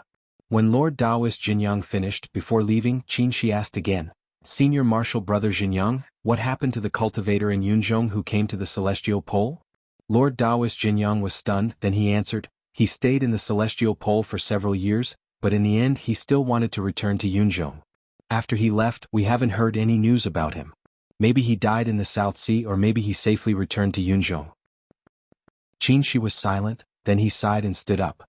"Thank you for telling me this, Senior Marshal Brother Jinyang. I'll tell Qingge about many things, so I'll go back first." "Hey Shoujing." Lord Taoist Jinyang shouted behind him, "Remember to let Qingwei pay more attention to any special spiritual objects that can be exchanged." Mo Tiange was cleaning the virtual sky world. Even if there were jade boxes, spiritual talismans and other things that could seal the spiritual aura of 10,000-year-old spiritual plants would always lose their spiritual nature after being stored for a long time, and they could be stored longer if they were refined into medicinal pills. During the 10 years she and Qin Shi were trapped in the virtual sky world, they refined a lot of medicinal pills, and most of them could be kept. In addition, Qin Shi prepared a lot of things for her. Although most of them were useless, they were his kind intentions, so she accepted them all. In fact, she had a purpose for going to Yunzhong that she didn't tell them. Mo Yaoqing once said that her art of Sunu came from Danxia sect, and the art of Sunu and Danxia sect even included the parts above the nascent soul realm. If she had a chance, she wanted to get that cultivation technique from Danxia sect and compare it with her own. Maybe it would give her some inspiration. Of course, this was just in passing. If it was difficult to achieve her purpose, she wouldn't force it. While she was cleaning, she heard Qin Shi calling her from outside. "Tiange?" She opened the virtual sky world and Qin Shi came in. Thinking about this virtual sky world, she could clearly feel that her virtual sky world wasn't as profound as Zhong Yuling's. Was it because her realm wasn't high enough? "What? Are you all ready?" Qin Shi looked at the bottles and jars on the floor. "What are these for?" "For you and Master." Mo Tiange counted them one by one. "These are for Master, these are for you, and these are for Jinji. As for this box, it's for spiritual beasts, so I'll give it to you." Qin Shi looked at these things and was stunned. So many? Not only did they cover the whole table, but there were also a lot of them on the floor. These medicinal pills would probably last them for 100 years. Mo Tiange said, "These are the finished products we concocted last time. I've kept the medicinal pills for the core formation realm, and the rest are for you." Qin Shi thought for a moment. He and his master were in the nascent soul realm, and Jinji was in the foundation building realm, so they just happened to be in the nascent soul realm. It wouldn't affect her, so he said, "All right, I'll take these out later. By the way, I went to ask Senior Marshal Brother Jinyang just now. He told me to tell you something." After listening to Qin Shi repeat what Lord Taoist Jinyang said, she felt helpless. Why is Marshal Uncle Jinyang so wordy? It's not like I'm going there to do business. Qin Shi understood her mood very well. He said with a smile, "He's the head Grand Supreme Elder, so of course the things he thinks about are different from us. You should listen to him a little." Mo Tiange also knew that as a sect elder, she naturally had to think about things that were beneficial to Xianqing school. After tidying up everything, she said, "Okay, pack up your things and go out." When the two of them came out of the virtual sky world, Mo Tiange called Yi Jinji and Shui Linbua over. "Auntie Master." Greetings to Grandmaster Shoujing, Martial Uncle Qingwei. No need to be so polite. Mo Chenga looked up. Shui Linbo was still as steady and well-mannered as an ordinary disciple. She didn't seem complacent because of her relationship with Jinji. She nodded secretly. If Shui Linbo treated people like this, it would make up for Jinji's shortcomings, and she could do things at ease in the future. "Andy Master, why did you call us here?" Yi Jinji couldn't help but ask cautiously when he saw their serious expressions. She glanced at him and said, "Your aunt has to go out for a while. It may take a long time, so I called you here to tell you something." Huh? Yi Jinji looked at Mo Chenga. "Andy, are you going out to do something? Or travel?" "I'm going out to travel," Mo Chenga said with a smile. "You don't have to worry too much about it. It's just that this time I may be out for a long time." "But, Andy, didn't you just come back?" Yi Jinji was puzzled. "You guys didn't return for 10 years and it's only been 2 years since you came back, but Andy went out again. This time it's only been a month. Andy, is there something important for you to go out so frequently?" She couldn't explain it clearly in a short time, so Mo Chenga didn't explain in detail. She just said, "There's something, but it's not a big deal. Jinji, Andy may be away for a few years to more than 10 years this time. During this time, your master has to enter closed-door meditation to stabilize his realm, and your grandmaster happens to be healing his injuries, so you have to rely on yourself for cultivation." "Don't worry, Auntie," Yi Jinji said, "I'll do as I see fit. If there's anything I don't understand, I can communicate with my fellow martial brothers. If I still don't understand, I can ask Martial Uncle Mingjin. When you're not here, I'll take good care of the cave." "And?" Mo Chenga nodded with a smile and turned to Shui Linbo. "Linbo, I've discussed it with your Grandmaster Shoujing. After you recover from your injuries, go to the Steward's Hall to register and officially belong to my Clear Spring Peak. In addition, while your Grandmaster Shoujing is in closed-door meditation, you'll help Jinji take care of the cave. You can inform the Steward's Hall about this." Upon hearing this, Shui Linbo was overjoyed and excitedly bowed to express her gratitude. "Thank you, Martial Uncle Qingwei. Thank you, Grandmaster Shoujing. I'll do my best." Mo Chenga smiled. Shui Linbo was a smart person and knew they were giving her a chance. As long as she seized the opportunity, she would be a real talent, and they wouldn't treat her unfairly in the future. Chapter 342. Several days later, 2 escape lights rose from Clear Spring Peak. After a short pause, the white one flew over Mount Taikong and disappeared into the sky. The red streak remained in midair and did not move for a long time. After a while, Qinshi sighed softly. He looked at the empty sky, waved his sleeves and landed. Since Mo Chenga was gone, he should continue his closed-door meditation. He knew very well that as a cultivator, this kind of separation was normal, so he just suppressed the slight reluctance in his heart and calmly returned to his cave. "Master." Yi Jinji greeted him. Qinshi smiled. "Go cultivate. Your aunt is not here, so you have to be more serious, understand?" Yi Jinji smiled. "Master, don't worry. I'm not a child anymore. I know these things." Qinshi was stunned. Thinking of this child's performance in the past 3 years, he also smiled. "After all you've gone through experience, you're different now." He walked into his closed-door meditation room with his hands behind his back and said, "I won't come out for 10 years, so I'll leave the cave to you. Don't disturb me unless it's urgent." "Got it, Master." Mo Chenga traveled at a moderate pace. Half a month later, she appeared in Linhai again. This time, she already had a goal, so she just greeted Wei Haolan and went out of the sea along the familiar route. As soon as Xiaofan was in the sea, it became very excited and happily flopped in the sea. Although there was water in the virtual sky world, the stream wasn't the sea, and it was a sea beast that lived in the sea since it was a child. Mo Chenga smiled as she watched it swim round and round. Finally, it returned to her side, raised its head and said, "Master, where are we going?" "To the place your grandfather said," she said, "but you're not familiar with this place, so come back first. I'll take you flying." "No need." Xiaofan flicked its tail, jumped from the water flexibly and made a beautiful arc. "This is the sea. We sea dragons can smell the sea, so we won't get lost in the sea." Mo Chenga was stunned. "You've never been here. It's so far from where you live. Can you swim back?" "Yes." Yifan nodded seriously. "Master, don't worry. This is the instinct of us sea dragons." As it spoke, it looked at her pitifully. "Master, can you sit on me and I'll swim you to the destination? I want to swim." Faced with such a pleading gaze, what else could Mo Chenga say? She looked down and saw that its injury had healed. Its tail was strong and flexible. The strength of that swing just now could probably crack a stone. Of course, it would not be a problem for her to sit on it. Alright, let me know if you're tired. Yes. Yifun jumped up happily and fell back into the water. She said hurriedly, Master, come up quickly. We'll leave now. Upon seeing its impatient appearance, Mo Chenga couldn't help but smile. She cast a simple water-repelling art, then sat on Xiaofan's back and let it lead the way. Xiaofan's body was more than 10 feet long, its tail was flexible and its fins were powerful. In the sea it was like an arrow leaving the bow. Although its speed was not as fast as her escape light, it was not much slower. In the beginning, Mo Chenga still compared the route she had corrected to see if she was swimming in the right direction. Later, she found that Xiaofan's sense of direction in the sea was extremely accurate, so she no longer paid attention to it. Instead, she used the time on the road to study Mo Yaoqing's cultivation experience. One person and one beast swam leisurely to the depths of the East Sea. In the coastal waters there were only some low-rank sea beasts. When those sea beasts saw the 5th-rank Xiaofan, they naturally didn't dare to approach. As they went deeper and deeper into the East Sea, although some high-level sea beasts appeared occasionally, they didn't dare to approach Mo Chenga because of her powerful momentum. A 6th-rank person and a 5th-rank sea dragon. Ordinary sea beasts couldn't afford to provoke them. 2 months later, when Mo Chenga felt the pressure of a 7th-rank sea beast, she reluctantly put Xiaofan into the spiritual beast bag and flew high in the sky with her cloud-treading boots. The deeper they went, the higher the rank of the sea beasts. This time she had a clear goal: it was better to avoid these sea beasts.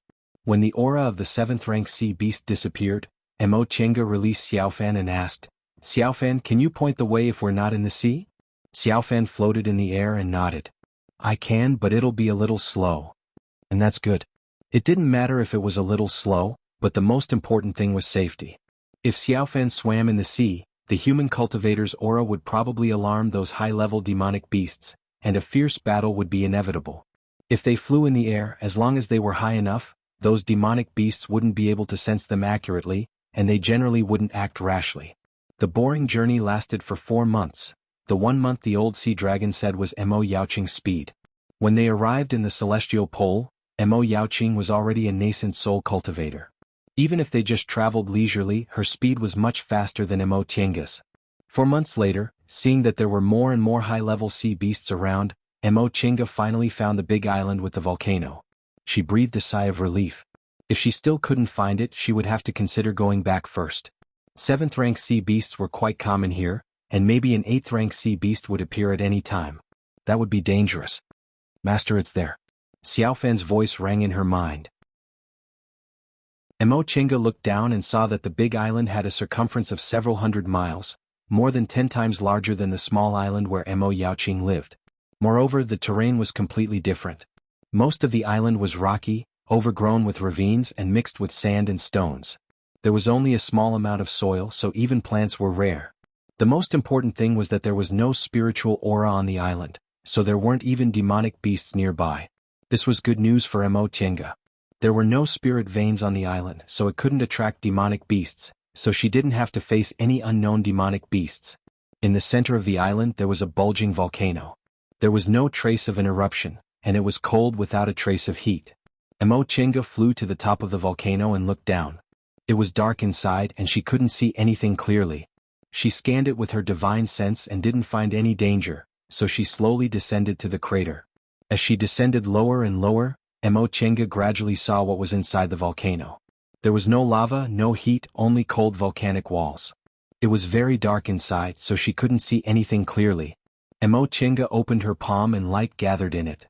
The heaven and earth fan appeared in her hand, and the fan pendant emitted a faint white light.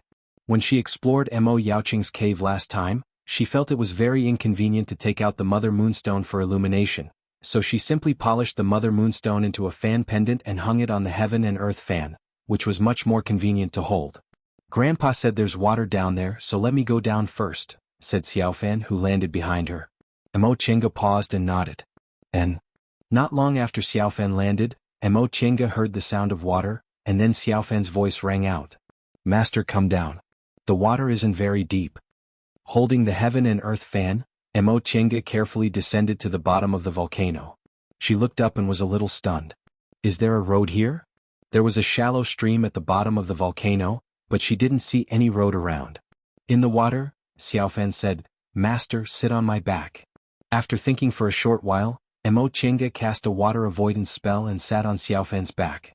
Xiaofan flicked its tail and suddenly dived into the water. The Mother Moonstone emitted a faint light, but it only illuminated the narrow space around it. Mo Chinga released her divine sense and found that there was a passage in the water, but she didn't know where it led.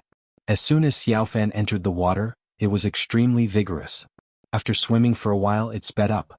Mo Chinga only felt that it dived deeper and deeper, and the pressure on the water avoidance spell's spiritual aura shield also increased. Of course, she was now a core formation cultivator, so the pressure at the bottom of the water was nothing to her, but she was confused. Water flowed downwards and Xiaofan dived into the water. Was this a waterway? According to the fragmentary records on Mo Yaoqing's Jade slip, it took her a lot of time to come to the celestial pole. Did she have to dive in the water for several months? Fortunately, she didn't doubt it for too long. After swimming for a long time, Xiaofan began to float up. The speed at which it floated up was getting faster and faster. Suddenly, with a splash, a person and a beast broke out of the water. Countless water droplets dripped from the spiritual aura shield. Mo Chinga waved her hand, removed the water avoidance spell, and released her divine sense. This was an underground river. It was winding and led to a very far place, and her divine sense couldn't feel the end. As for the surrounding rock walls, they were completely irregular in shape. Xiaofan carried her and swam forward slowly. The river was very cold.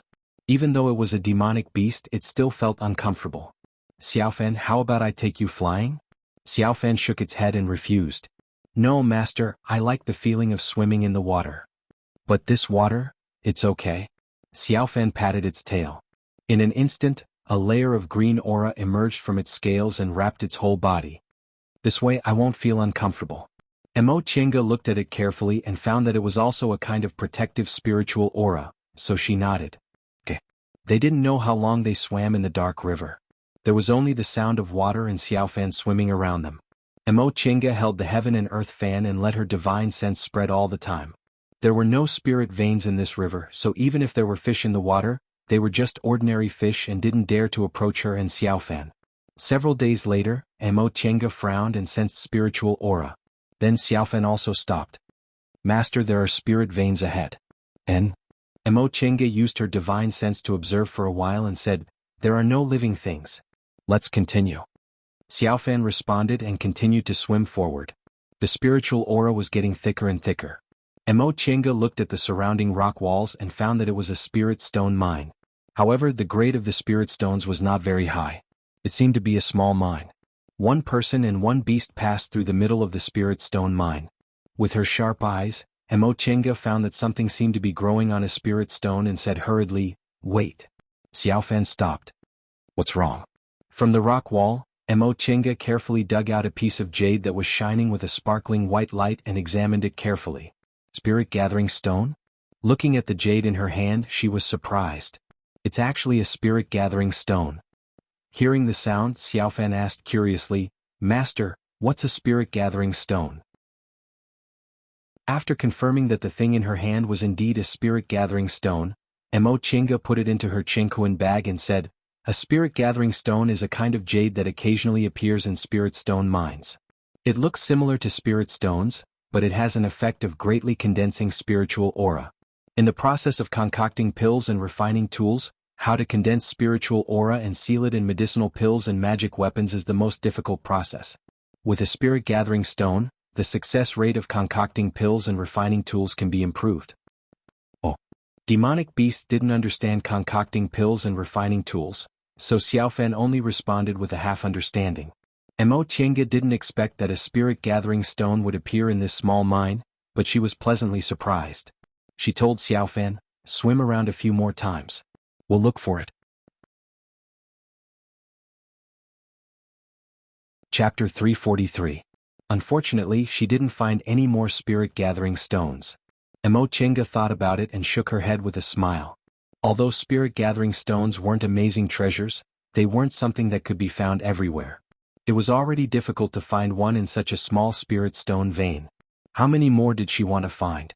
She waved her hand to call Xiaofan back and said, Let's keep going. Xiaofan responded and swam forward with her on its back. This spirit stone vein was really small. In just a moment they swam out of its range and entered a dark underground river. Mo Chenga was used to this kind of darkness, so she simply calmed down and silently comprehended her state of mind. According to the celestial pole, the difference between Dao cultivators and demonic cultivators was that Dao cultivators had to pay attention to the cultivation of their state of mind while improving their strength. Otherwise, they would be stuck at the bottleneck of a breakthrough. Demonic cultivators, on the other hand, didn't care about this. They only needed to absorb spiritual aura and turn it into devil aura. Therefore, the cultivation method of the demonic path was condemned by the righteous path as unorthodox. This had nothing to do with right or wrong. In fact, the demonic path was indeed more likely to be possessed by the devil than the righteous path. Because the cultivation of one's state of mind had to keep up with one's realm, the higher a cultivator's cultivation level was, the more restrictions there would be.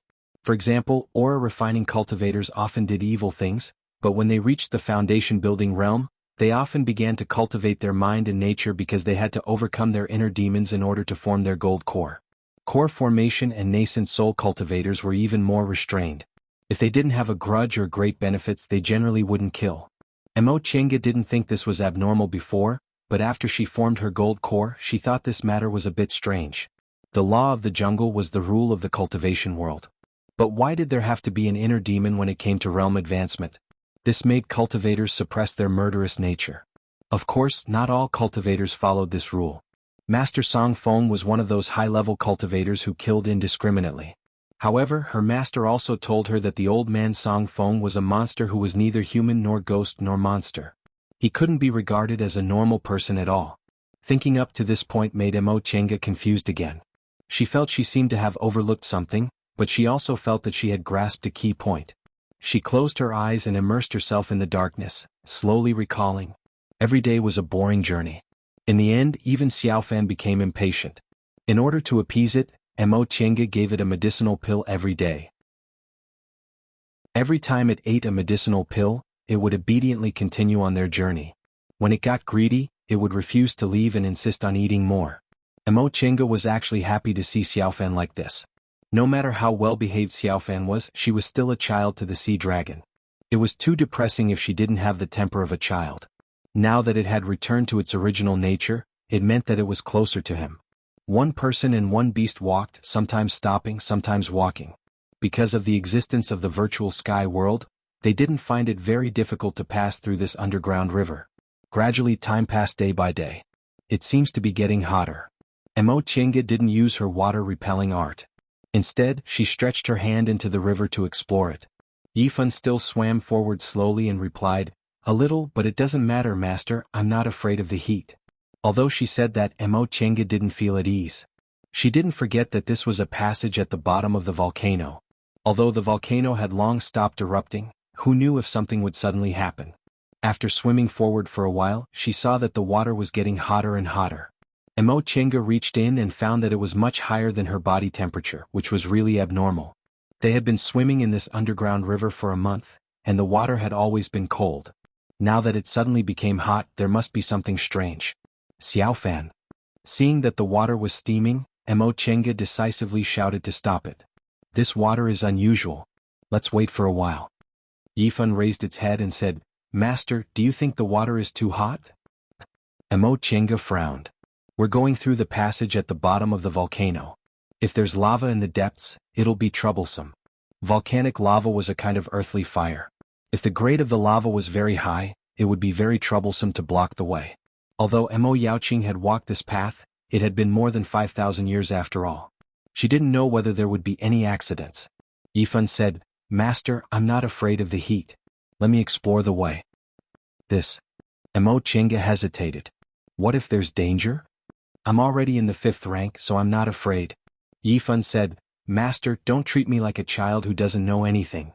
In the clan I'm also an uncle." "Oh." Hearing its serious tone, Mo Chenga thought it was right, so she smiled and said, "All right, go and have a look. If there's anything wrong, come back immediately or call me." And Yifan answered. When she floated in the air, it flicked its tail and went into the water.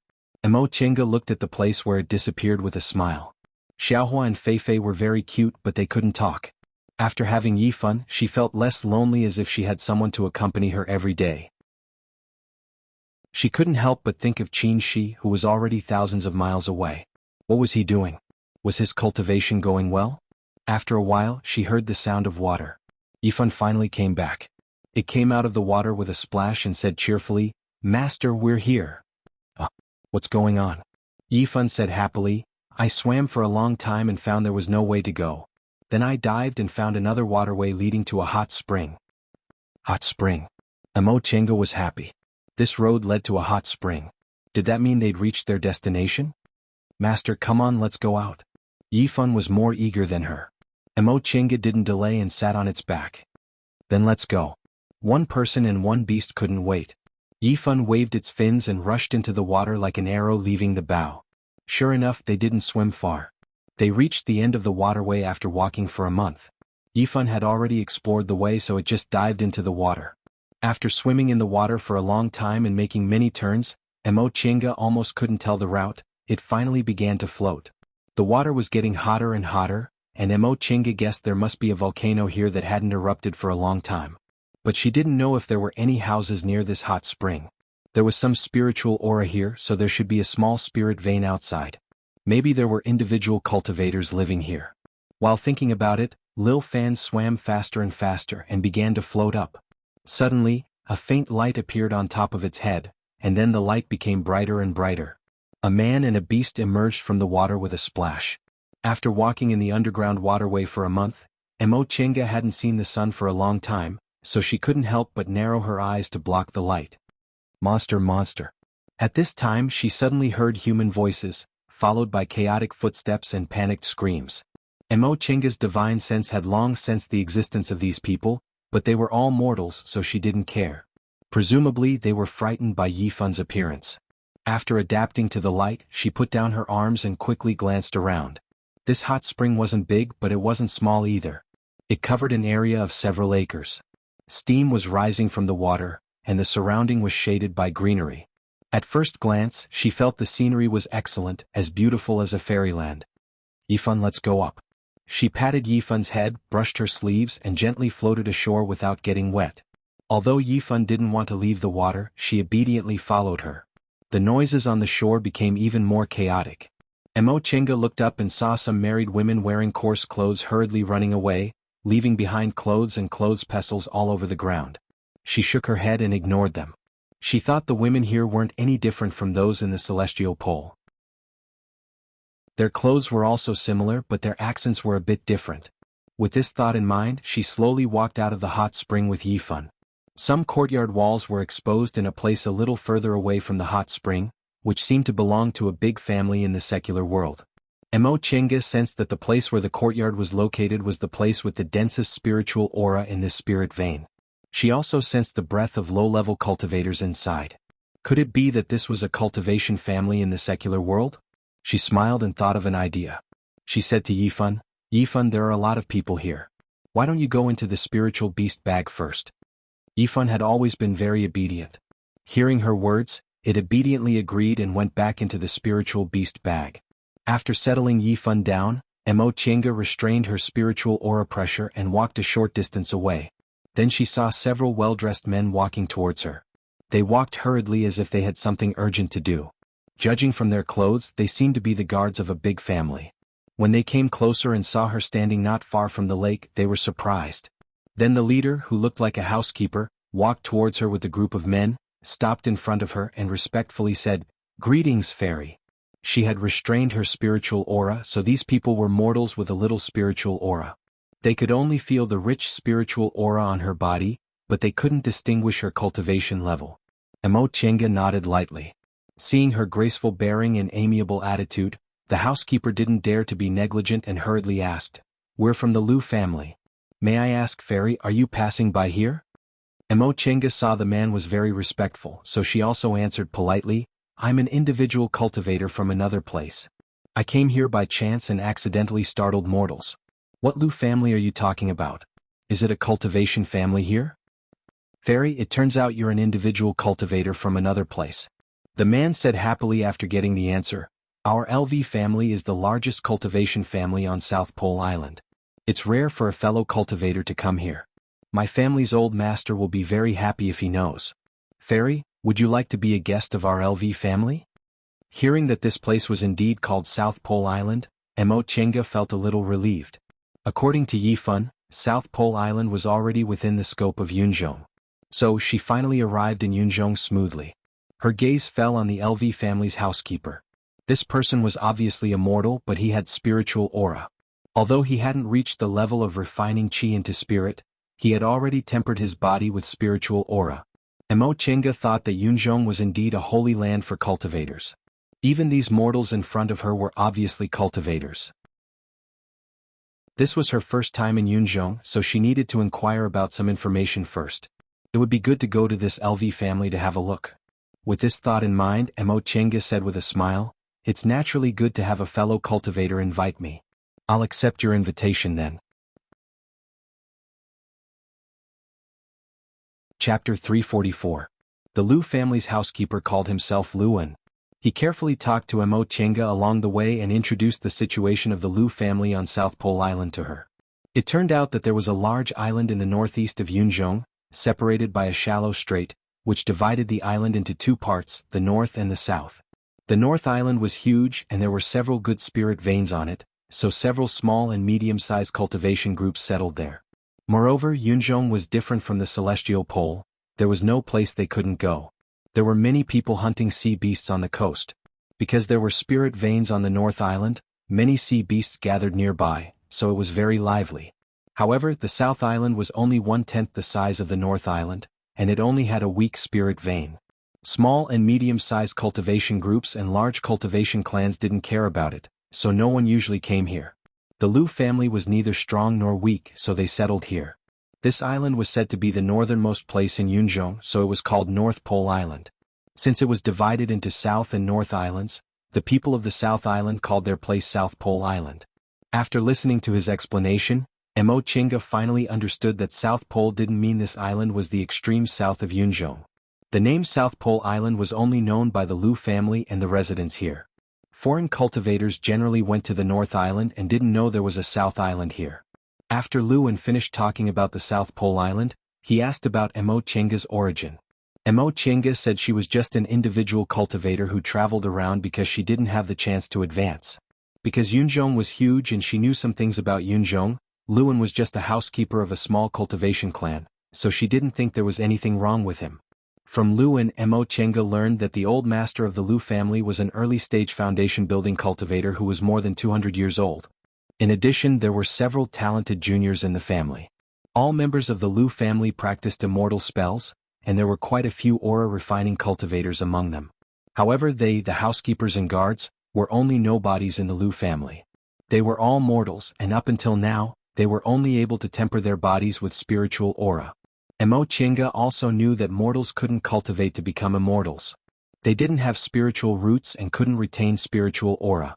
With hard work and medicinal pills, they could reach the first layer of the aura-refining realm at most and could only use some simple immortal spells without disasters or diseases. However, those who could cultivate to the first layer of chi training were few and far between. Most people couldn't even reach this realm and were unable to cast off their mortal bodies. Through Luan's words, Mo Chenga could see that cultivation was indeed very popular in Yunzhong. As long as a family had some money, there wasn't a single person who didn't cultivate. Because they couldn't see through her cultivation level, they cautiously asked her whether she was a foundation-building cultivator or not. She didn't want to make it public, so she acquiesced. These people were very happy to see this and asked many questions about cultivation along the way. Since these mortals were so fanatical about cultivation, Mo Chenga gave them a few pointers. Her explanation was simple and easy to understand, but it also hit the nail on the head. These people were suddenly enlightened and were extremely grateful to her.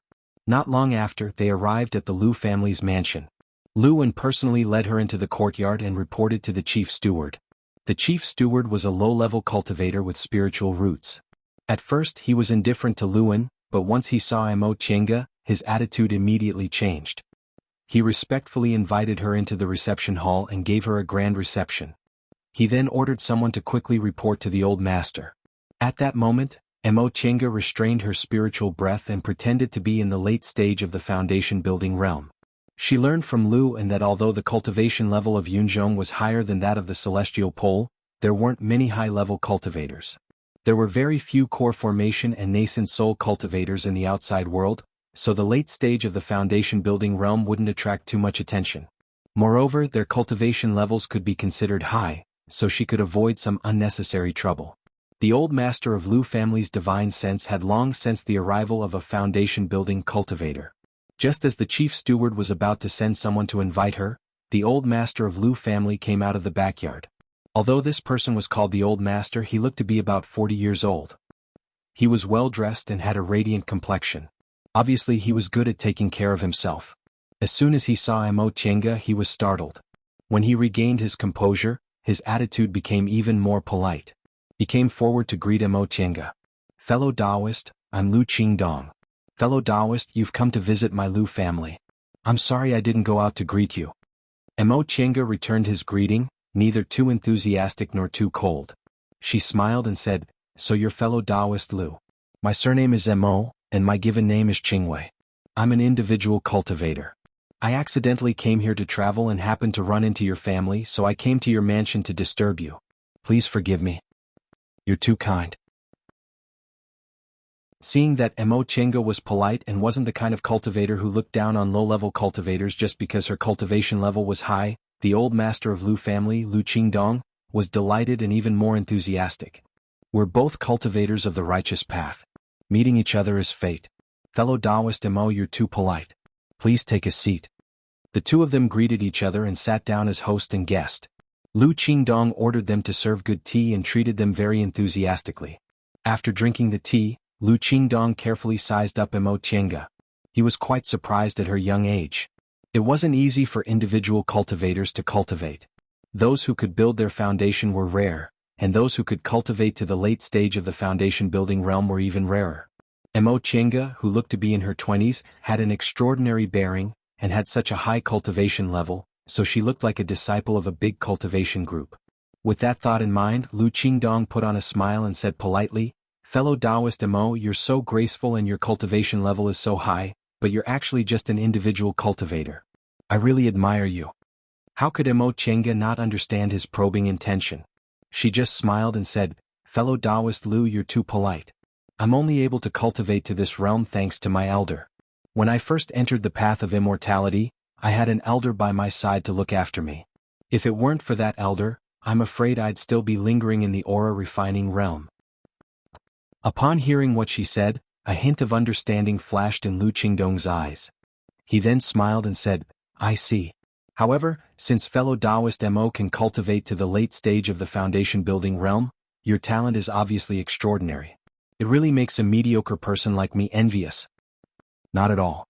I was just lucky." Mo Tienga still smiled, without the slightest trace of pride on her face. Seeing this, Lu Qingdong thought even more highly of her.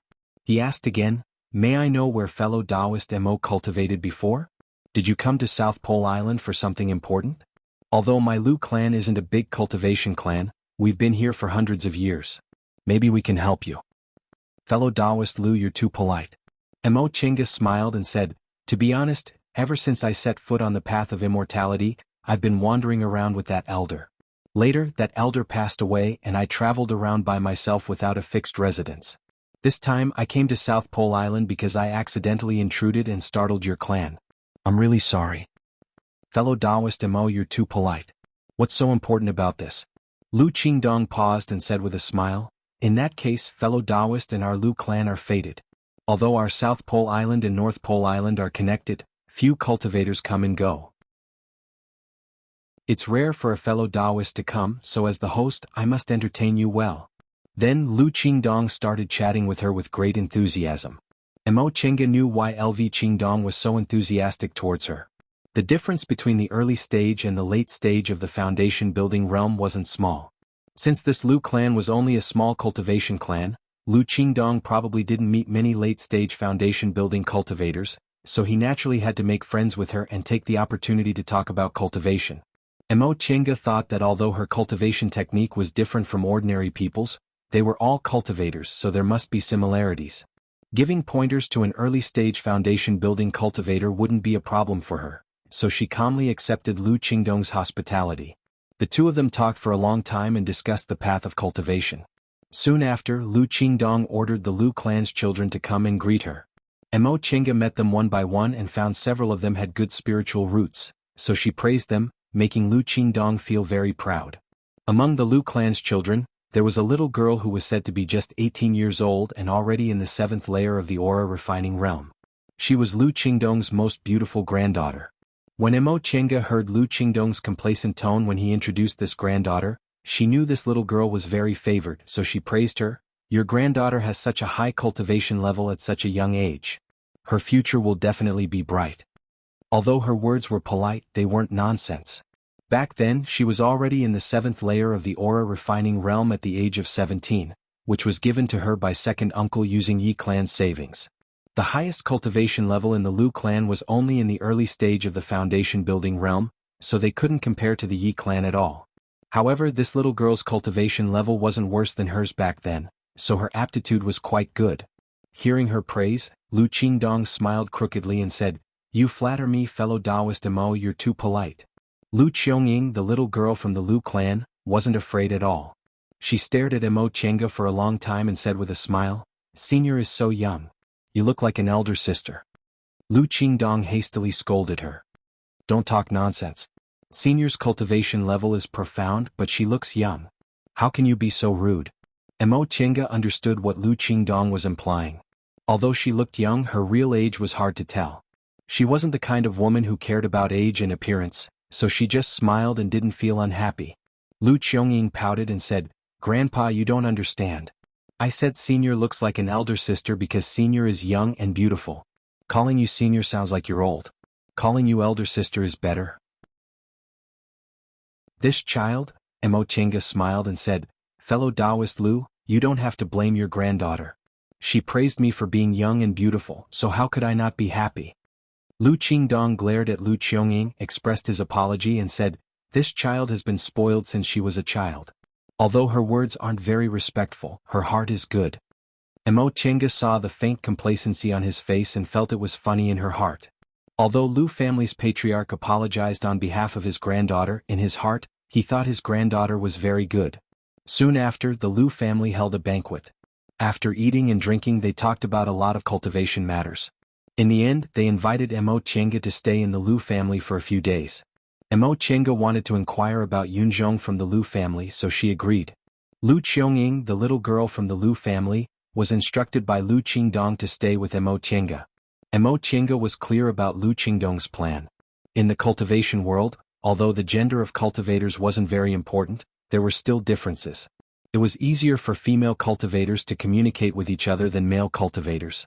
He asked his granddaughter to stay with Mo Qingge because he hoped the two of them could get closer so he could give his granddaughter some pointers. Giving pointers to a little girl in the aura refining realm was a piece of cake for her.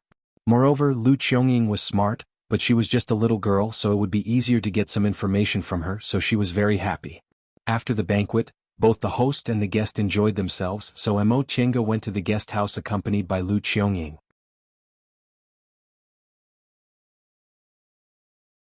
Chapter 345. Senior Mo, how old are you in the end? Lu Qionying, the little girl from the Lu family, suddenly asked. Mo Qingge sat cross-legged to adjust her breath. Mo Qingge opened her eyes and smiled faintly. "Why do you ask?" Lu Qionying tilted her head and looked confused. "I think Senior looks young and doesn't look like it's because of look-preserving pills, but Grandpa said you're already in the late stage of the foundation building realm. Maybe you're even older than him. This little girl?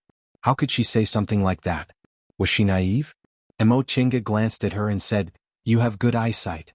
You can tell whether people have taken look-preserving pills or not." Lu Qionying touched her head embarrassedly. "Senior, please don't be offended. When I see my grandaunts, I always feel that although they look young, their actions are unnatural. But Senior can't see it at all." Of course. Although Mo Qingge also took look-preserving pills, she was only 100 years old, which was considered young according to the lifespan of core formation cultivators. But she just smiled and said, "I've also taken look-preserving pills. I'm over 100 years old now, but my lifespan is less than half, so you can't see it." "Oh, I see." Lu Qionying lost interest, but she turned her gaze and asked excitedly, "Senior, have you been to a lot of places?" Have you seen anything interesting? This question made Mo Chinga pause. She thought for a moment then said, when I was young, I wandered around with my uncle. Although I've been to a lot of places, my cultivation level was still low at that time. Every day, I just wanted to earn enough spirit stones to cultivate. How could there be anything interesting? If I could cultivate in peace and have enough spirit stones to buy medicinal pills to eat, I'd be satisfied. Lu Qiangying blinked. So Senior used to have such a hard life. It's not hard at all. My uncle is a foundation-building cultivator, so it's already good that we have a place to live. It's also not easy for many young cultivators to rent an immortal's cave with spiritual aura. At this point, she recalled the many injustices she saw with second uncle in those years and couldn't help but sigh. It's not easy to be an individual cultivator. It had been a long time since she thought about these past events. Now that her cultivation level was high and her identity was extraordinary, she was no longer the little cultivator who struggled at the bottom of the cultivation world. Now that she thought about it, she missed second uncle even more. How good would it be if second uncle could see this day? She pulled herself back from her memories and glanced at the little girl. She suddenly smiled and slowly said, I know why your grandfather sent you here. You're just a little girl who hasn't experienced the ways of the world. It's too difficult for you to do such a thing. Forget it, I'll tell you the truth. If I wanted to harm your Lu family, I wouldn't need to feign civility with my cultivation. Of course, I do have my own motives for befriending you. Since I've made things clear, I might as well be frank with you. Although her eyes were calm, there was a hidden sharpness in them. LV Qiangying was shocked. The reason her grandfather called her here was indeed because he wanted to test whether this senior Mo had other motives. If she didn't, he wanted to take this opportunity to get her to give him a few pointers. If she was suspicious, the Lu family could make preparations early. Ever since she was a child, she had always been smart and quick-witted. She had always been pampered at home, so she thought she could easily deceive this senior if she pretended to be innocent. However, she didn't expect that she was only 18 years old. How could she compare to this senior who had lived for more than 100 years? At this moment, she was faintly regretting her decision. If this senior really had bad intentions, how could she keep her life when she was only in the 7th layer of the aura refining realm? Senior? Mo Chinga showed a faint smile. She was still as amiable as before. You don't need to be afraid. I don't want anything from your Lu family. I just want to ask some questions. If you answer them well, I'll leave. Senior. LV Qiangying was a bit anxious. Grandfather told her that as long as this senior didn't have bad intentions, she must win her over. After all, it was rare for them to meet a late-stage foundation-building cultivator. Mo Chinga remained unmoved. She raised her hand to stop LV Qiangying from speaking and said, Answer me well. If you're satisfied, I'll give you some benefits. LV Qiangying hastily swallowed the rest of her words. Although she was anxious, she knew she couldn't afford to offend this senior. Moreover, she also promised to give her some benefits. What does senior want to ask? Junior will definitely tell you everything I know. At this time, LV Qiangying's attitude was very respectful. She no longer talked like a naive little girl and now behaved like a cultivator. Mo Chinga thought her current appearance was more pleasing to the eye, so she smiled and said gently, First, tell me about the general situation in Yunzhong. A strange expression flashed across LV Qiangying's eyes. She obviously didn't understand what was going on, but she still said honestly, May I know what Senior Mo wants to know? Cultivation Group, Spirit Veins, Country. I've already told you everything, Mo Chinga said faintly. Tell me everything you know. The more you tell me, the more I'll reward you. As she spoke, she put her hand into her Qingquan bag, took out a jade bottle, and threw it to LV Qiangying. LV Qiangying caught it and opened it. It was a whole bottle of aura-converging pills, about 30 to 50 of them. She was overjoyed. Even though she was a very favored junior of the LV family, she usually ate aura-converging pills and only got a small bottle of aura-converging pills every year, about 5 or 6 of them. The senior Mo is actually so generous. Thinking up to this point, she became even more respectful. Yes. LV Qiangying was also a smart girl. After hearing Mo Chinga's words, she guessed this senior probably wasn't from Yunzhong, so she carefully began to talk about Yunzhong's territory and then slowly talked about cultivation groups and so on. Mo Chinga just listened quietly. Yunzhong was vast and had many countries. However, there were only 3 big countries, Eastern Tang, Southern Zhou and Northern Lin. These 3 countries occupied most of Yunzhong's land. Different from the Celestial Pole, these 3 countries were supported by cultivation groups. Eastern Tang and Southern Zhou were the territories of the righteous path, while Northern Lin was the territory of the devil path. Usually, these three countries lived in harmony. After all, Yunzhong didn't have the concept that the righteous path and the devil path couldn't coexist. Whether it was the righteous path or the devil path, they all lived by the principle of self-preservation. They wouldn't fight unless there was a conflict of interest. Eastern Tang was mainly populated by cultivators and was also the largest country among the three countries. There were countless small and medium-sized cultivation groups, and there were 5 that could be considered big cultivation groups: Juyin Sect, Danxia Sect, Jingshu Sect, Common Law School, and 5 Elements Valley. Among these 5 big cultivation groups, Juyin Sect was the most powerful. It was said that under the sect's founder, there were 9 disciples. These 9 disciples were very outstanding, so they established the sect together and honored their master as the founder of the sect, hence the name Juyin Sect. Danxia Sect was originally second only to Juyin Sect and was also a big cultivation group. However, in recent years, it had declined. Among the 5 cultivation groups, it was only slightly stronger than 5 Elements Valley.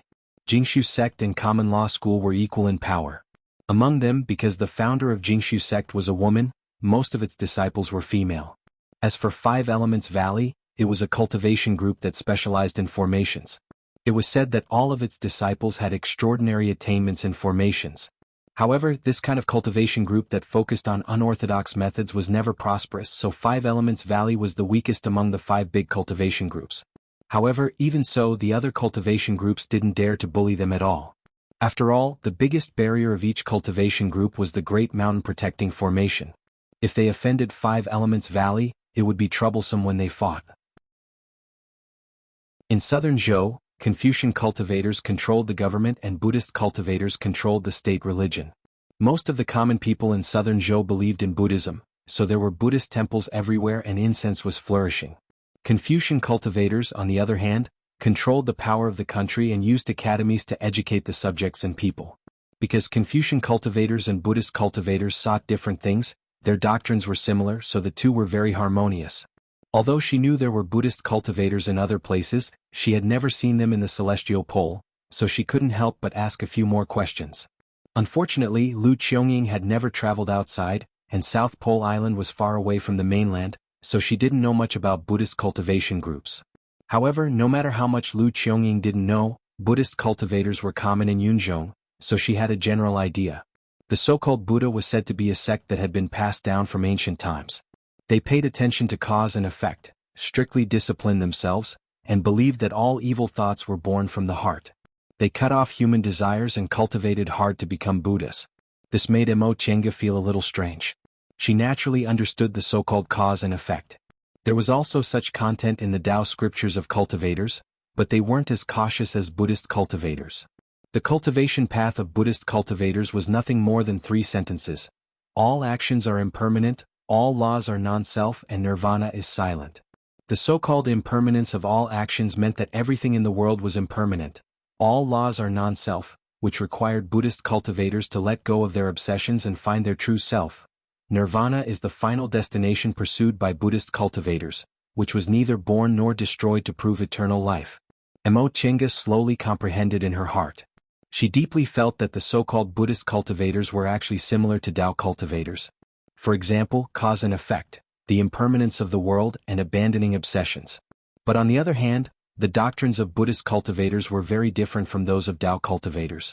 The Tao scriptures said that heaven and earth were heartless and treated all living things as straw dogs.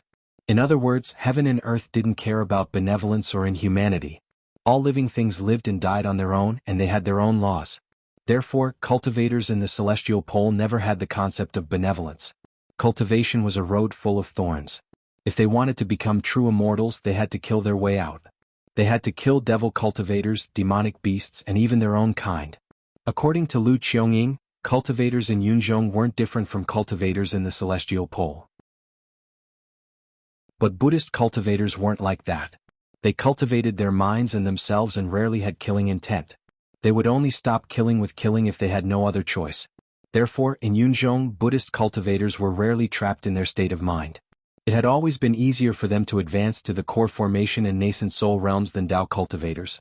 But their shortcoming was that their cultivation speed was too slow. If one could become a foundation-building cultivator out of 100 ore refining cultivators, one could only become a foundation-building cultivator out of 100 ore refining cultivators. After listening to this, Mo Chenga sank into contemplation. She felt she seemed to have grasped a key point. Whether it was Tao cultivators or Buddhist cultivators, there were contradictions in their doctrines. However, Buddhist cultivators had fewer doctrines because they could at least justify themselves. Tao cultivators, on the other hand, simply didn't make sense in some aspects. Cultivation was to cultivate the mind. This was something cultivators knew from the moment they set foot on the path to immortality, but why were they like demonic beasts, full of bloody killing intent? Chapter 346. After asking about everything she was interested in, Mo Chenga smiled and said, "This bottle of medicinal pills is my reward for you. Tell your grandfather that I'll take my leave now."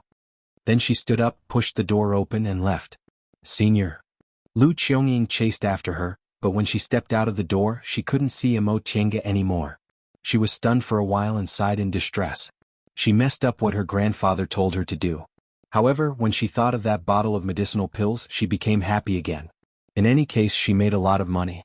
Mo Chenga restrained her breath and flew to North Pole Island according to Lu Qiangying's instructions. She originally planned to stay in the Lu family for a while and learn more about the cultivation world in Yunzhong from Lu Qingdong, but she didn't expect them to be so cautious and suspicious, which made her feel very troublesome.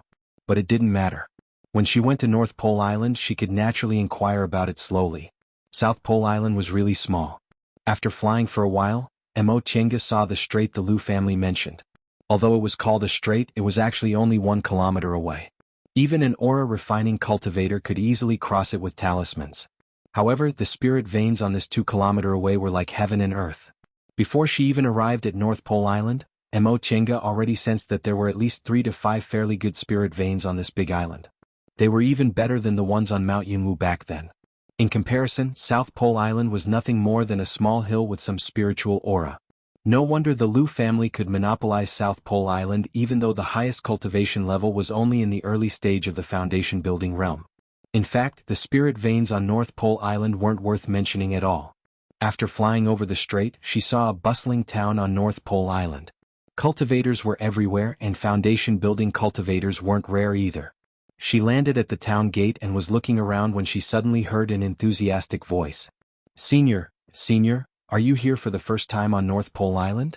Mo Chenga didn't pay attention to it, but when the person turned around and repeated himself, she realized he was talking to her.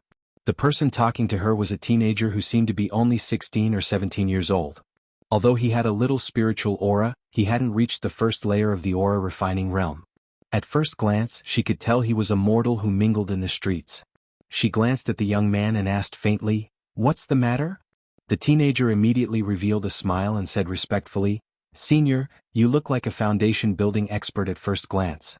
May I ask if this is your first time coming to North Pole Island?" "Not bad." Mo Chenga cast a sidelong glance at the youngster. She saw that he was dressed in short clothes and was bare-chested. He didn't look like he wanted to sell her things, but he had an attentive smile on his face. No matter how she looked at it, he looked like he was trying to solicit business. "In that case, senior, did you come to North Pole Island to visit friends or to hunt beasts?" Upon hearing what he said, Mo Chenga narrowed her eyes and stared at him. Upon seeing Mo Chenga's meaningful glance, the youngster hastily explained, "Senior, please don't misunderstand. I'm a broker. I'm in this bazaar all year round. When I come across cultivators who come to our North Pole Island for the first time, I'll solicit some business to make a living." "Oh, I see." Mo Chenga withdrew her hostile gaze and asked, "Then what kind of business do you want to solicit?" Seeing that she was interested, the young man's face lit up and he explained enthusiastically, "That depends on what senior is here for. I'm not boasting, but I grew up on North Pole Island, so there's nothing I don't know about the island." This youngster was indeed confident. Mo Chenga smiled and asked, "If I came to visit a friend, what would you do? If I came to hunt beasts, what would you do?" The youngster answered with a smile, "If senior came to visit a friend, then as long as senior can tell me your friend's name and cultivation level, I'll have a way to ask someone to look for them. If senior came to hunt beasts, then I can find a suitable place for senior to stay and introduce you to other cultivators who come to hunt beasts with you. In addition, I also have a map of North Pole Island, which clearly shows which demonic beasts can be found. I can also introduce Senior to merchants who accept beast cores. I guarantee they're big merchants who offer fair prices. Emochenga was slightly surprised. You're not a cultivator, how could you know big merchants who accept beast cores? The youngster scratched his head in embarrassment and said, to be honest, I don't have any other skills, but I'm very slippery. If I can make those shopkeepers happy, they'll be willing to give me a small profit. Besides, I often introduce some business to them. Although I don't earn much, it's still a source of income. After listening to what he said, Emochenga thought for a moment, then said, it's my first time here, so I need a place to stay. Can you introduce it to me? The youngster was overjoyed and said enthusiastically, I wonder what Senior wants? Do you want a place with rich spiritual aura or an ordinary one? How big is the place? Do you want an immortal's cave or a residence? How long do you want to stay? Emochenga said, it's fine as long as the spiritual aura is enough. It doesn't matter if it's an immortal's cave or a residence. There's also no requirement for the size of the place. I just want it to be a bit quiet. As for how long, I can't say for sure. Maybe a few days, maybe a month. I see. The youngster lowered his head and thought for a while, then said, Senior, the length of your stay is uncertain, so it's not suitable for you to rent an immortal's cave. There's no requirement for the spiritual aura or the size of the place, so an inn sounds more suitable. I know several inns with independent courtyards, which are specially provided for senior experts like you to stay in. The spiritual aura is good, and there'll be people to serve you at all times, so it'll be absolutely quiet. At this point, the youngster smiled apologetically. But the price might be a bit expensive. What price? 1 spirit stone a day is about right. The youngster emphasized, this price is still a bit cheaper than renting a good immortal's cave. Emochenga smiled, then asked, then what about your commission?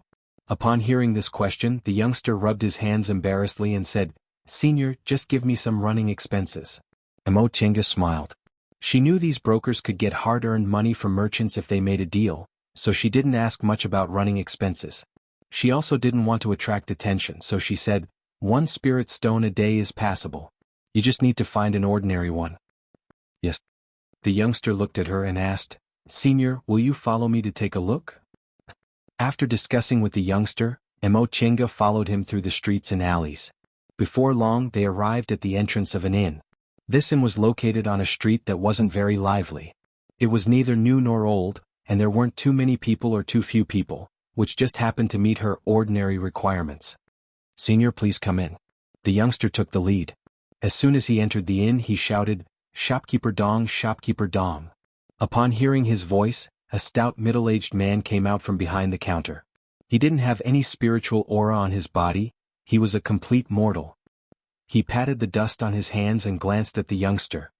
Oh, isn't this a small table? What's wrong? Are you here to get your commission from last time? I'm telling you that customer is too hard to serve.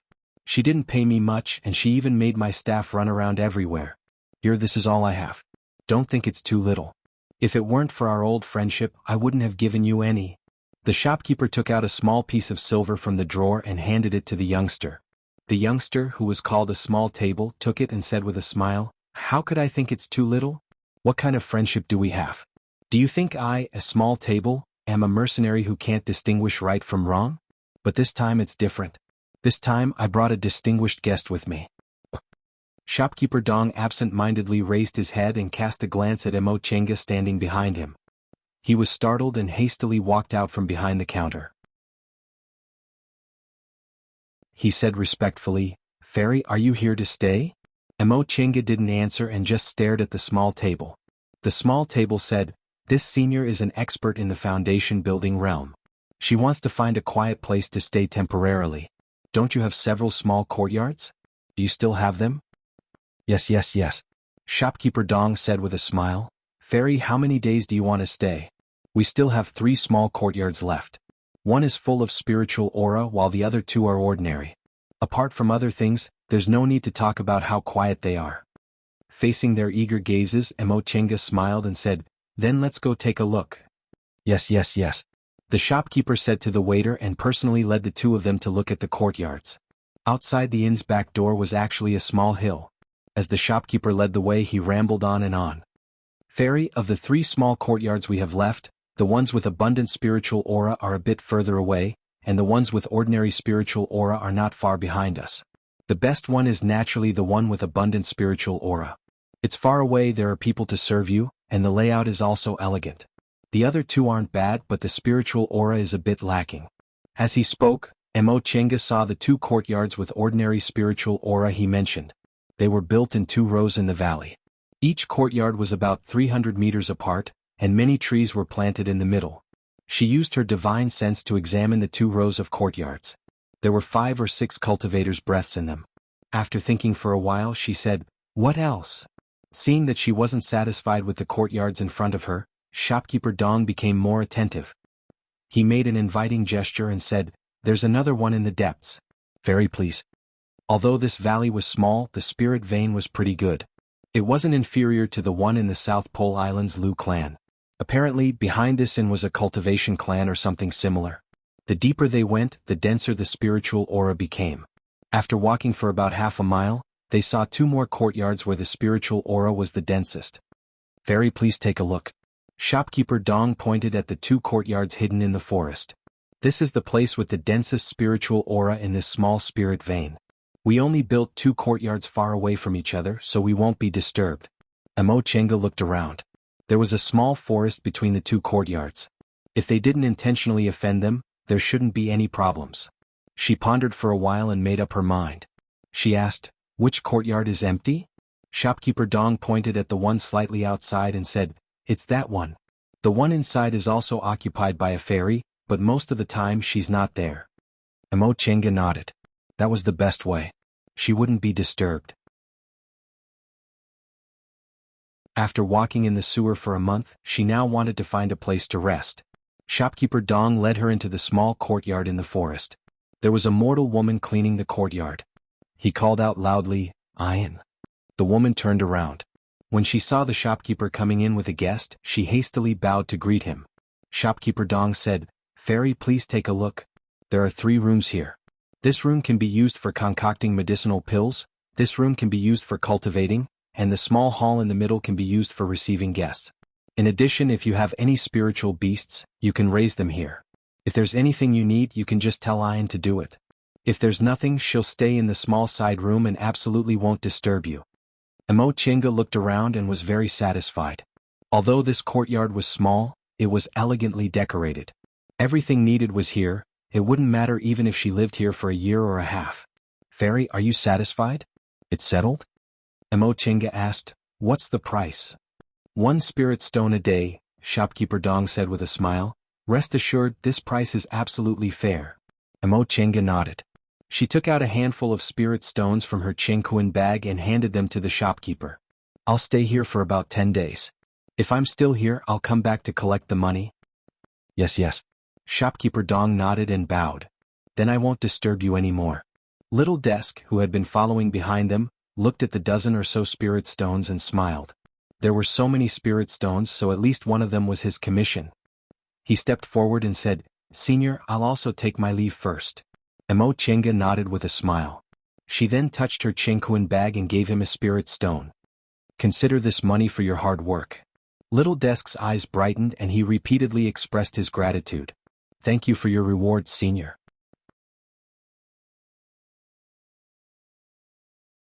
Chapter 347. After Shopkeeper Dong and the small table left, Mo Chenga dismissed the maid, arranged her own formation in the cultivation room, and entered the virtual sky world to rest. She told the maid Ian that she wanted to rest for 3 to 5 days and not to disturb her if there was nothing important. The maid was used to serving cultivators and knew the rules very well. Needless to say, she said she would only clean the courtyard and would never enter the house. Mo Chenga was very satisfied. The mortals on North Pole Island were very sensible. Perhaps it was because the people in Yunzhong had long been used to living with cultivators, so they had a good understanding of their habits. In the next few days, Mo Chenga didn't do anything important. She just adjusted her breath, played with the spiritual beasts, and read Mo Yaoqing's cultivation notes. Half a month passed. Shopkeeper Dong came once and she paid him dozens of spirit stones, saying she wanted to stay for a while. Shopkeeper Dong was very happy to see her paying so readily. He told her a lot about North Pole Island and told her that if she needed anything she could directly tell Ian to call him. All the guests living here didn't need to pay extra for inquiring about information or buying things for her. Emo Chinga thanked him and asked him for a map without any politeness. On the map, North Pole Island was carefully marked with various spirit veins and the distribution of demonic beasts. Unfortunately, other places only had a rough outline. Yunzhong continent only had the distribution of the three big countries, and the locations of some cultivation groups weren't marked at all. In addition, Emo Chinga noticed that North Pole Island was quite far from Yunzhong continent. If she flew, it might take a long time, so she asked the maid how many ways to go to Yunzhong. The maid Ian told her that there were several places on North Pole Island with transporting formations, which were very convenient to leave. Emo Chinga was relieved. It seemed the formation masters in Yunzhong were quite powerful. Transporting formations were the most complicated kind of formations, requiring very complicated skills and countless spirit stones. There weren't many transporting formations in the celestial pole, and even if there were, they were short distance and were controlled by big cultivation groups. Yunzhong, on the other hand, was just a small North Pole island, but it unexpectedly had several transporting formations. If she wanted to use transporting formations, she only needed to pay spirit stones.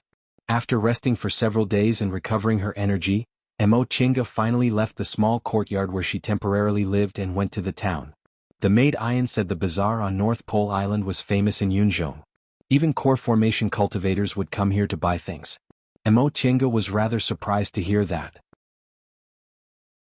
Quinzhong City, the most prosperous place for individual cultivators in the celestial pole, wasn't much.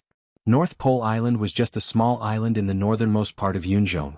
It was far less prosperous than Yunzhong itself. This is our busiest street.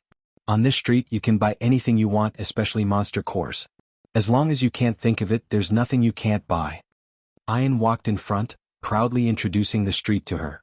Emo Chinga originally planned to stroll around by herself, but Ian said she was very familiar with the bazaar on North Pole Island, so after some thought, Emo Chinga decided to take Ian with her. Is that really the case? Emo Chinga simply smiled at Ian's question and asked. Of course she knew this was an exaggeration, but since Ian dared to say this bazaar should have something worthy of praise. Of course. Ian said, reportedly tens of thousands of years ago, our North Pole Island was still very desolate. Later, a cultivator came here and discovered spirit veins, so it gradually became lively.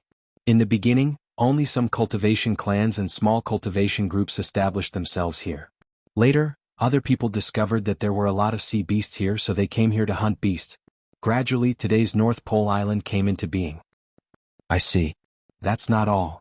Ian said with a smile. Originally, when these cultivators hunted sea beasts, they would sell them inland. But because more and more people came to hunt beasts, many merchants simply set up branches here, specializing in collecting sea beasts cores. Gradually, North Pole Island became the largest demonic beast core market in all of Yunzhong. Even the cores of land demonic beasts were sold here. It could be said that if you can't find a monster core on North Pole Island, it'll be very difficult to find one in all of Yunzhong. Is that so? Such a small island was unexpectedly the largest demonic beast core market in Yunzhong. If that was the case, she could see what rare demonic beast cores were and buy any suitable ones. As soon as she walked into this so-called monster core street, she immediately heard one call after another. Fellow Taoist, do you want to buy a monster core? I have a high-grade sea beast core here. If it's damaged, I'll compensate you double the price. Seniors, our humble shop has a new batch of monster cores. They've just arrived from inland and each one is guaranteed to be of high quality. First come, first served. We'll only sell them out. 1/5 rank cloud-splitting beast core, starting from 1,000 spirit stones. If you're interested, please come inside and discuss in detail. Emo Chinga clicked her tongue in wonder. Market squares in the celestial pole were rarely this lively. Even if cultivators did business, they wouldn't hawk their wares like mortals. Most of them just quietly set up their stalls and waited for customers to come. In Yunzhong, however, it wasn't like this. Cultivators also hawked their wares and solicited customers like mortals. Perhaps it was because mortals in Yunzhong also cultivated? Therefore, in Yunzhong, there wasn't a huge difference between cultivators and mortals like in the celestial pole. Just as she was thinking, someone approached her. Fellow Taoist, are you interested in a 4th-rank thundercloud treading on snow beast's core? Emo Chinga waved her hand at the cultivator who solicited business, indicating she wasn't interested. She then continued to stroll on the street with Ian. The person who spoke to her was a foundation building cultivator. In the celestial pole, How could a foundation building cultivator do business like this? He probably wouldn't even be willing to set up a stall. Sure enough, the customs in Yunzhong were greatly different from those in the Celestial Pole. Fairy, are you just going to look around? You don't have anything you want? Ian asked eagerly. Mo Chenga glanced at her, then asked with a smile, do you have any shops to recommend? Ian twisted the handkerchief in her hand embarrassedly and said, our boss also has a shop here. If you recommend customers there, you can give them a 10% discount. I also get a commission. From her first experience on North Pole Island, as well as what she saw and heard during this time, Mo Chenga already knew that this was the customs in Yunzhong. Their business was much more prosperous than in the Celestial Pole, so she just smiled. Seeing that Mo Chenga wasn't interested, Ian didn't say much and started to introduce the shop in front of her. Fairy, please take a look. This Jade Qilin Pavilion is the shop of Tianyan Sect, the largest cultivation group on North Pole Island. There are a lot of things inside. You can even find 6th or 7th rank beast cores here. I heard the most precious treasure of Jade Qilin Pavilion is an 8th rank beast's inner core. 8th rank inner core? Tianyan Sect has nascent soul cultivators?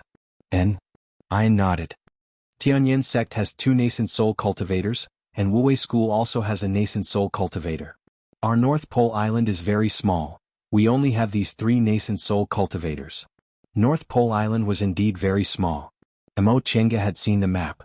Compared with Yunzhong continent, North Pole Island was just a small dot in the north, roughly equivalent to a city in the 3 big countries. But such a small island actually had 3 nascent soul cultivators. She really wondered how many nascent soul cultivators there were in the whole of Yunzhong. Perhaps it would be twice as many as the 2 poles? Fairy, do you want to go into Jade Qilin Pavilion to take a look? Mo Chenga nodded indifferently. Okay. She had nothing to do anyway, so she might as well stroll around. Once she entered Jade Qilin Pavilion, a cultivator immediately came to greet her. Senior, please come in, please come in. Even if it was a shop of the number 1 cultivation group on North Pole Island, it was still very enthusiastic when it came to entertaining its guests. Mo Chenga heard that although the spirit veins on North Pole Island weren't bad, there weren't many spirit stone veins, so they were very dependent on trading with foreign cultivators. Only in this way could they obtain enough spirit stones for their own cultivation. What do you need, senior? Our shop has the most abundant beast cores on North Pole Island. No matter what beast core you want, as long as you say it, you'll most likely find it in our shop. In addition, we also have spiritual plants, magic tools, and the like. The one who rushed over to greet them enthusiastically was a mortal cultivator with a big smile on his face. Ian took a look at Mo Chenga's expression, then bowed to the man. Big brother, we'll take a look first. If we need anything, we'll call you. Okay, please take your time to look. The shop assistant was enthusiastic, but not overly so. After greeting them, he politely retreated. Mo Chenga thought in her heart that people from Yunzhong really knew how to do business. Not only did they make people feel that they were attentive, but they also weren't as sticky candy. Their enthusiasm was just right, making people feel very comfortable. She couldn't help but think that if the things were good, buying 1 or 2 wouldn't be bad. She looked around. This Jade Qilin Pavilion was very big. It was densely packed with counters and people were coming and going. All of them were low-level cultivators who were talking to shop assistants in low voices. Fairy, the first floor sells low-level beast cores, which probably won't be interesting to you. The second floor sells middle-level beast cores. If you want a high-grade monster core, you can directly ask the shopkeeper here. However, if Fairy just wants to stroll around, it'd be better to go to the underground hall. That's the most distinctive place in Jade Qilin Pavilion. Underground hall? Mo Chenga asked with interest. How distinctive? Ian smiled. Fairy, you'll know once you take a look. Mo Chenga thought about it but didn't object. She nodded and said, lead the way. Ian curtsied and led her around those counters with familiarity. They entered a carved stone door and walked down the stone steps behind the door. Mo Chenga already sensed that there were a lot of people down there. When she reached the bottom and entered an open door, her eyes couldn't help but brighten. In front of her was a very spacious hall that could almost be called a public square. There were densely packed stalls inside, and countless cultivators and mortals were shuttling back and forth here. The sound of their conversations rang in her ears. Ian smiled and said, this underground hall is Jade Qilin Pavilion's signature. This is a free market.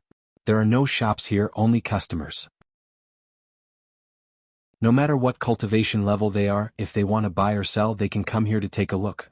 Jade Qilin Pavilion doesn't charge any fees. Mo Chinga slowly swept her gaze over and said, that being the case, what's the difference between this place and the stalls outside? The difference is that Jade Chilan Pavilion has a treasure appraiser stationed here. If the buyer and the seller reach an agreement, they can look for the appraiser here to appraise the authenticity and quality of the item. If the transaction is successful, Jade Chilan Pavilion will take a 10% fee. If the item doesn't match the seller's description and the transaction can't be concluded, they won't take a single cent. Oh. Mo Chinga finally understood. It's a bit safer for them to trade here, right? Yes. If the appraiser makes a mistake, Jade Chilan Pavilion will compensate them according to the price.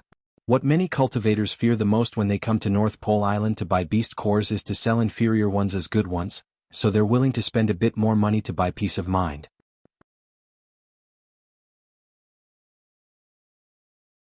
Chapter 348. Walking in the free market was an eye-opener for Mo Chinga.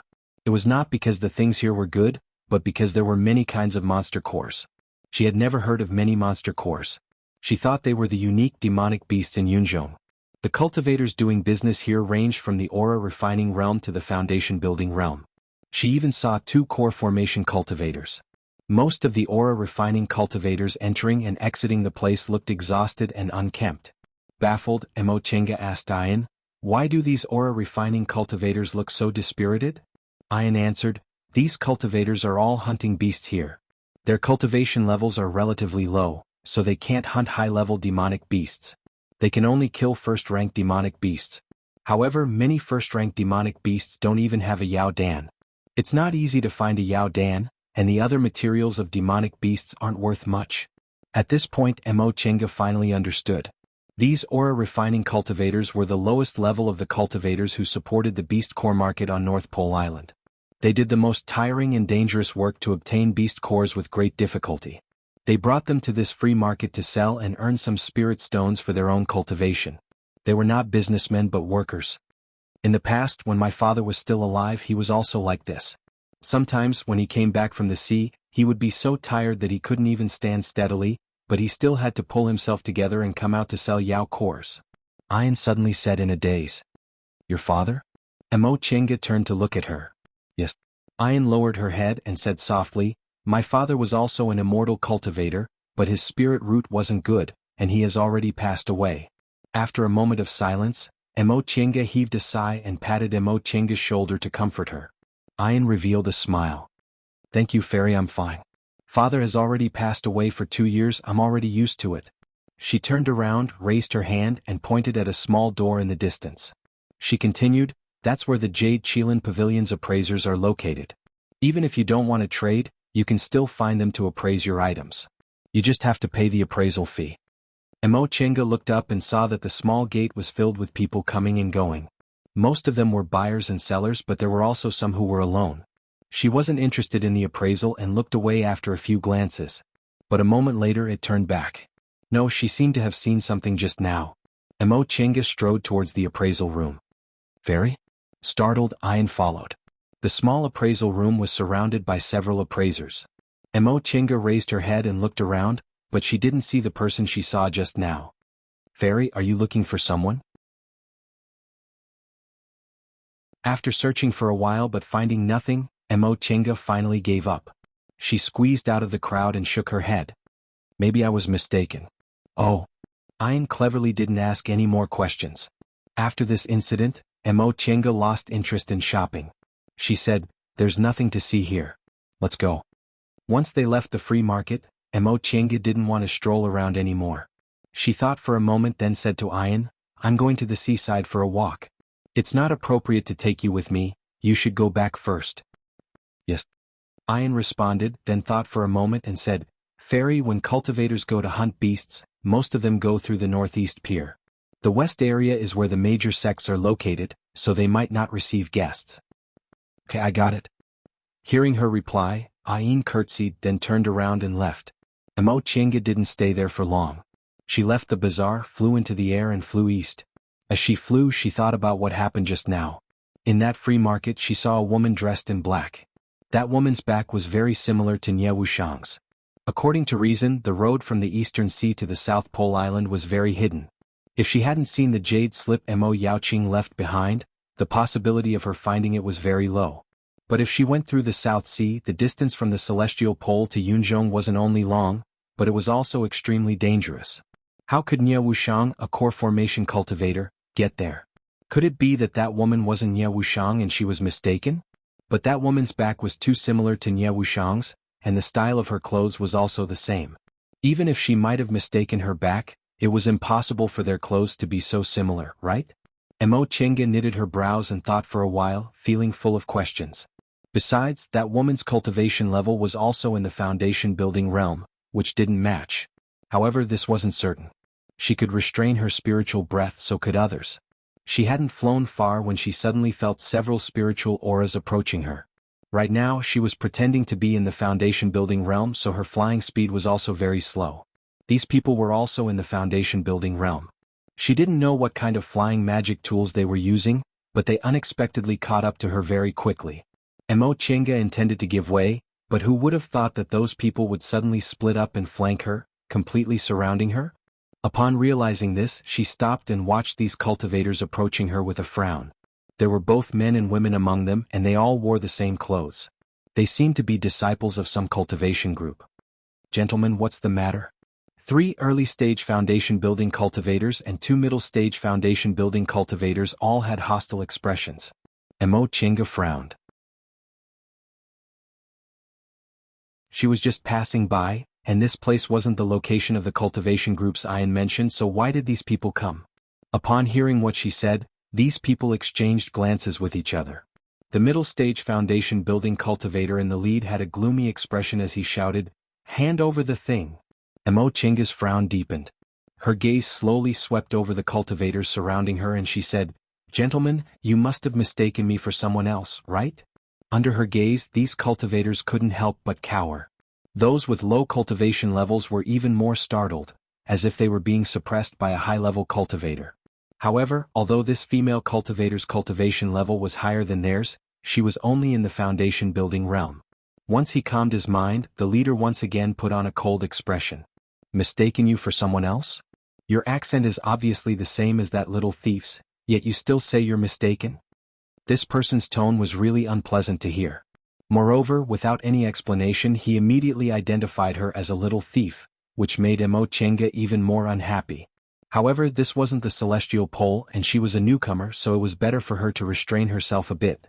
With that thought in mind, she swallowed her anger and said slowly, "Gentlemen, are there any misunderstandings? I just left the Beast Core Market and was about to go to the pier when I was intercepted by you on the way. I really don't know why you're here." Upon hearing what she said, these people's expressions changed greatly. One of them shouted, "Sure enough, it's you. You still dare to quibble." Mo Chenga was stunned. Was there something wrong with what she said? "Your Excellency." The leader clenched the magic tool in his hand and said coldly, "You'd better obediently hand over the thing. Although you're in the late stage of the foundation building realm, you can't escape even if the 5 of us work together." These people were obsessed with who she was. Regardless of the reason, Mo Chenga was also annoyed.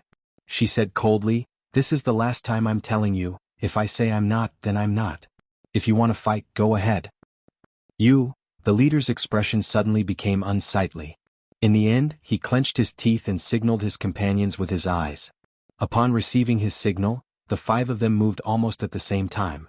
The 5 of them took out banners at the same time and each of them unfolded them in the wind. In an instant, spiritual aura surged and a cold wind blew. Mo Chenga narrowed her eyes. With her cultivation level, she naturally wasn't afraid of these 5 foundation building cultivators. However, these 5 people's techniques were quite strange. It seemed to be a kind of formation that used people as a formation. She stared at the banners in their hands. The banners were painted with the Tai Chi 8 trigrams as well as some strange pictures. Although she didn't understand them very well, she could roughly tell they were some formation diagrams. A thought flashed through her mind and she asked, "Are you people from Tianyan sect?" Upon hearing that, the leader snorted coldly. "No need to act. You just stole something from our Jade Chilan pavilion, so why are you acting like you don't know us?" Mo Chenga had always been amenable to coaxing but not coercion. This person's overbearing attitude made her unhappy, so she immediately flung her sleeves and released her momentum. "I really don't know. What are you going to do about it?" Once the momentum of a core formation cultivator was released, The 5 people's expressions changed greatly. One of them shouted, "Senior Marshal Brother, you're actually in the core formation realm?" The leader's face turned pale and red. His attitude became a bit more restrained, but his gaze became more resolute. "Your Excellency is a core formation senior, so why are you pretending to be in the foundation building realm? Don't tell me you don't have designs on our Tianyan sect?" Mo Chenga said coldly, "I'll restrain my spiritual breath if I want to.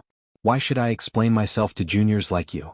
You're falsely accusing me of stealing something from you for no reason, so do you think I have to explain everything clearly to you? Even if your Tianyan sect is the biggest cultivation group on North Pole Island, this doesn't make sense." After her speech, the 5 people hesitated. If she was a foundation-building cultivator, they could just take her back and hand her over to the cultivation group to be dealt with. However, this female cultivator was in the core formation realm. They couldn't beat her, but they also couldn't let her go. After all, she was the most suspicious person on their way here. In fact, Tianyan sect was also used to being the dominant sect on North Pole Island, so they couldn't lower their face. Previously, they aggressively came to stop them, but now that they found out the other party was a core formation senior, wouldn't they be a joke if they retreated? Besides, those martial uncles in the cultivation group wouldn't care about their suffering and would only say they didn't do their job well. "Senior." The leader finally softened his tone and said to Mo Chenga, "In fact, our Jade Chilan pavilion lost an important item. If we don't do our job well, being punished when we go back is a small matter, but at that time the whole North Pole Island will be in turmoil. This matter is of great importance, so I'd like to ask Senior to go back with us and explain it clearly to our sect." The corners of Mo Chenga's mouth rose, forming a smiling expression. She was a core formation cultivator, yet she was implicated in some matter for no reason and was taken back by a few foundation-building cultivators. If word got out, wouldn't she become a laughing stock? Could it be that the people in Yunzhong all did things like this? Or was it because Tianyan sect was the most powerful here so they were this arrogant? Gentlemen, if your sect elders asked me, I might agree. But with just the few of you, wouldn't it be ridiculous for me to obediently go back with you? Senior.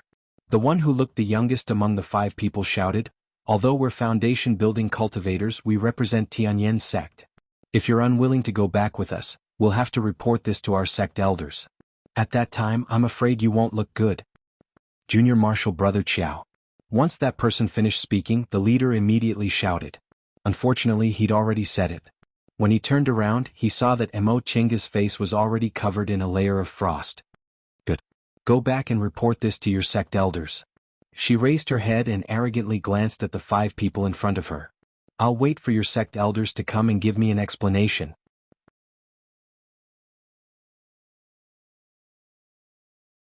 Chapter 349.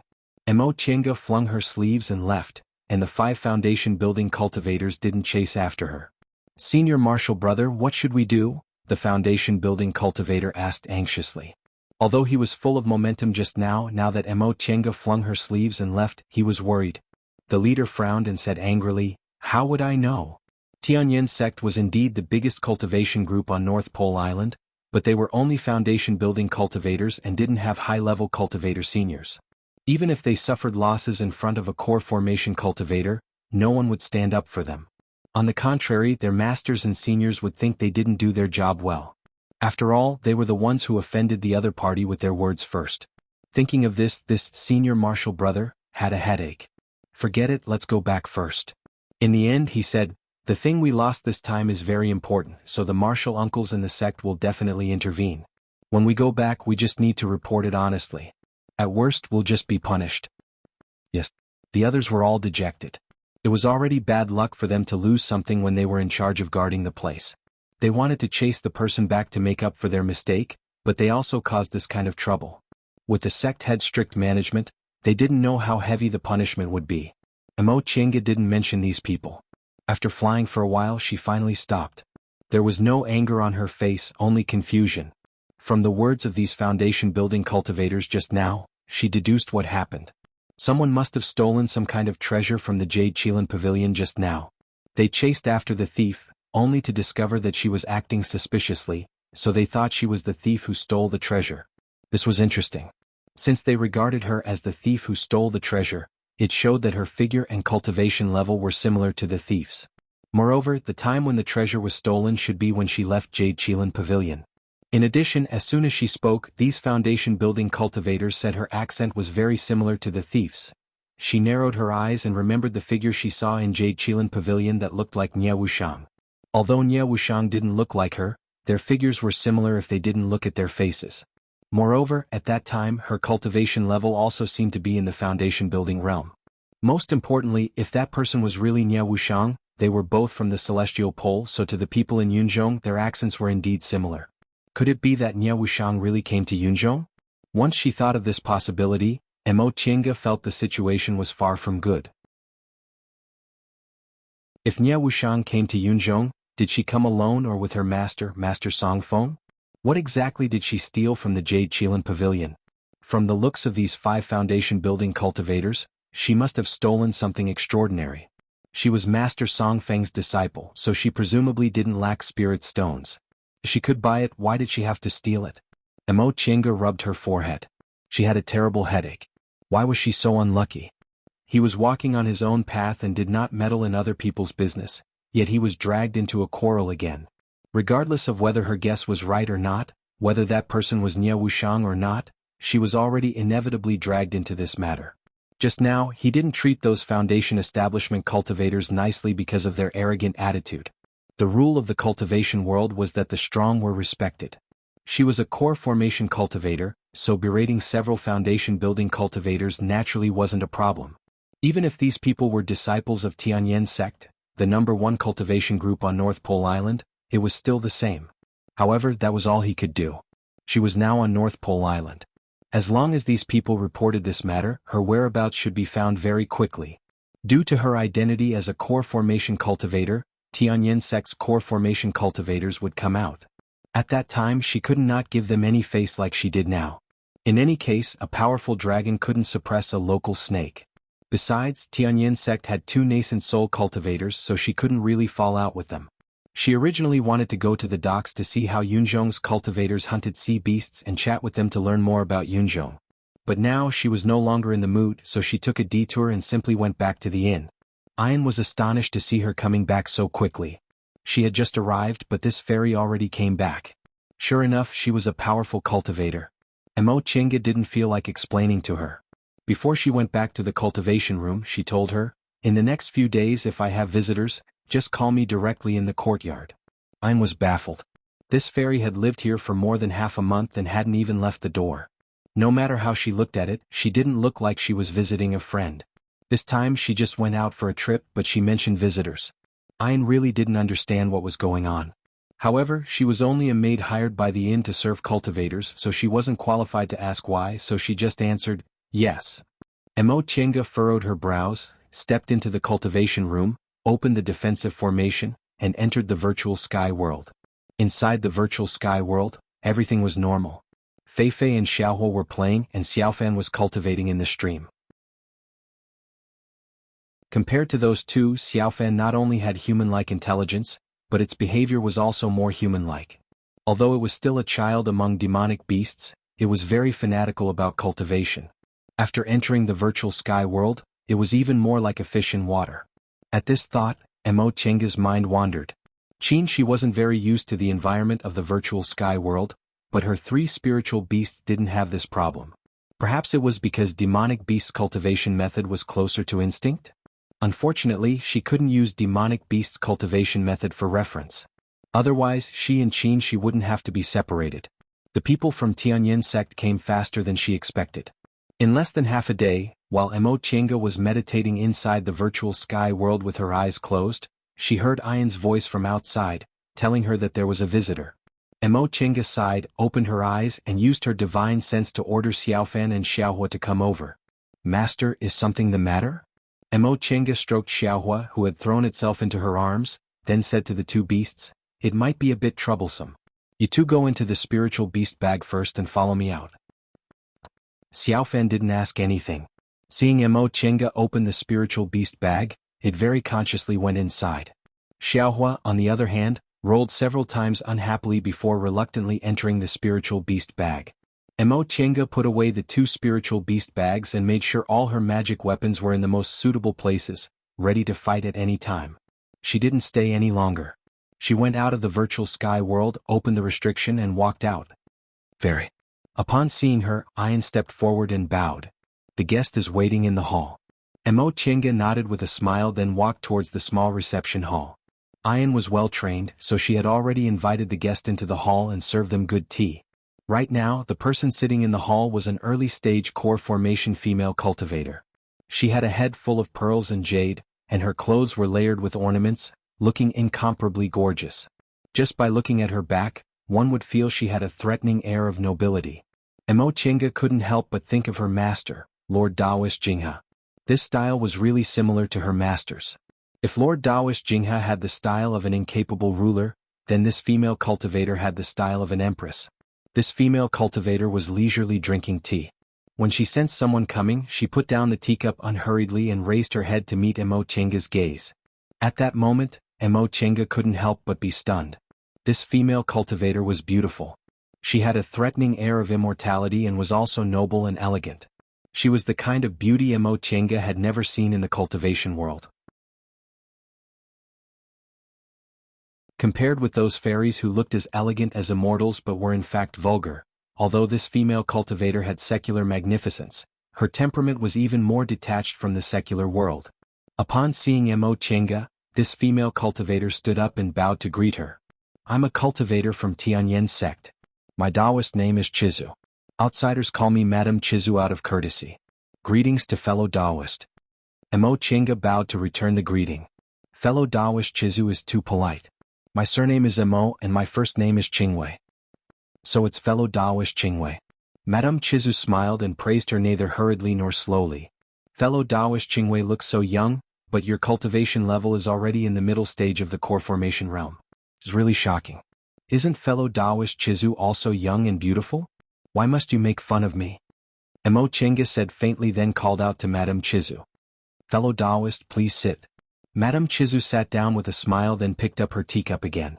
The two of them took the opportunity to drink tea while secretly sizing each other up. Mo Chinga could see that although this Madame Chizu was only in the early stage of the core formation realm, her status in Tianyin sect shouldn't be low. She had a graceful temperament, her every movement was calm and composed, and there was an indistinct might around her.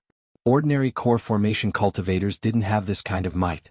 Presumably, she held power in the sect to have this kind of momentum. While Mo Chinga was sizing the other party up, Madame Chizu was also looking at her. When she first saw Mo Chinga, astonishment flitted across her eyes. Although many of the high-level female cultivators in the immortal cultivation world retained their youthful beauty, in the eyes of experienced people, they would still be able to see the subtle differences.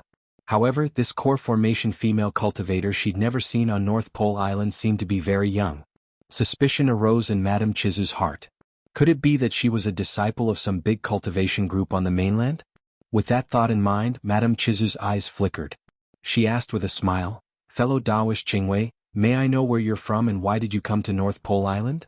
For cultivators, such a direct question was rather impolite, but when Madame Chizu said it with such a tone and expression, it made people feel that it was only natural.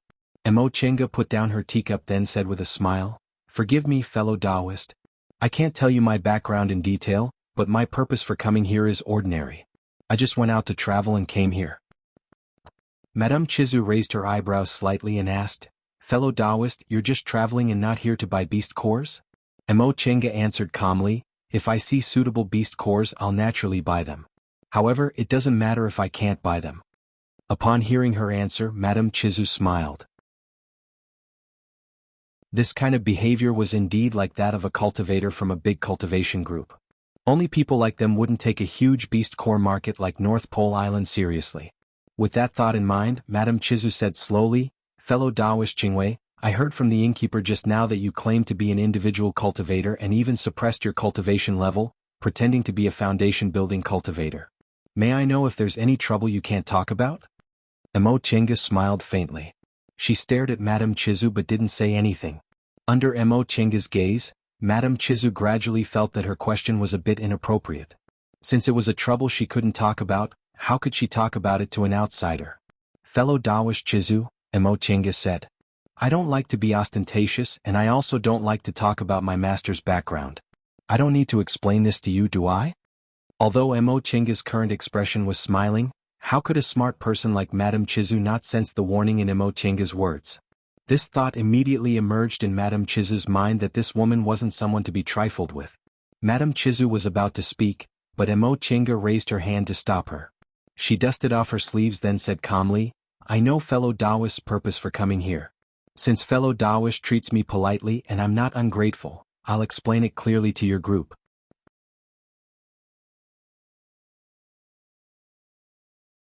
Chapter 350. A smile soon appeared on Madame Chizu's face. She said earnestly, "I'm extremely honored that fellow Taoist Qingwei can understand. Just now my sect's disciples were incompetent and offended fellow Taoist. I apologize on their behalf." As she said this, Madame Chizu stood up and bowed cautiously. Upon seeing this, a smile appeared on Mo Chinga's face and she made a gesture to help him up. "Fellow Taoist, you're too polite. It's just a junior's impetuous behavior, there's no need to be like this." The two of them looked at each other and smiled. They were very satisfied with each other's tactfulness. Tianyin sect was the largest cultivation group on North Pole Island, so Mo Chinga naturally didn't want to offend them. Since the other party had expressed goodwill, she naturally took advantage of the situation. Madame Chizu, on the other hand, thought that since this female cultivator was young and had a profound cultivation level, it was very likely that she was a disciple of a large sect, so it would be better to rope her in. Those who had cultivated to the core formation realm were at least somewhat clever, even if they didn't have great wisdom. Nobody wanted to make enemies out of nothing. The two of them had a tacit understanding and sat down to drink tea again. Mo Chinga smiled and said, "In fact, I'm also confused about this matter. Today I indeed went to the Monster Core Market and also entered your Tianyin sect's Jade Pavilion. However, I only looked around for a while before leaving. The maidservants outside could testify to this. It was my first time on North Pole Island, so I wanted to go to the docks to see how the cultivators here hunted beasts. Who knew that when I was halfway there, I'd be stopped by several foundation building cultivators from your sect. In terms of time, I was only separated from the maidservant for the time it takes to brew a cup of tea. There's simply no time for me to steal the goods of your esteemed sect. Fellow Taoist Chizu can verify this." Madame Chizu nodded as she listened. By the time Madame Chizu finished speaking, she already smiled and said, "Since fellow Taoist Qingwei already explained it clearly, I naturally believe you. It's those kids from my sect who don't know how to do things and have disturbed you. I'm really sorry." Mo Chinga smiled faintly. Tianyin sect found this place so quickly, so her whereabouts should have been investigated long ago.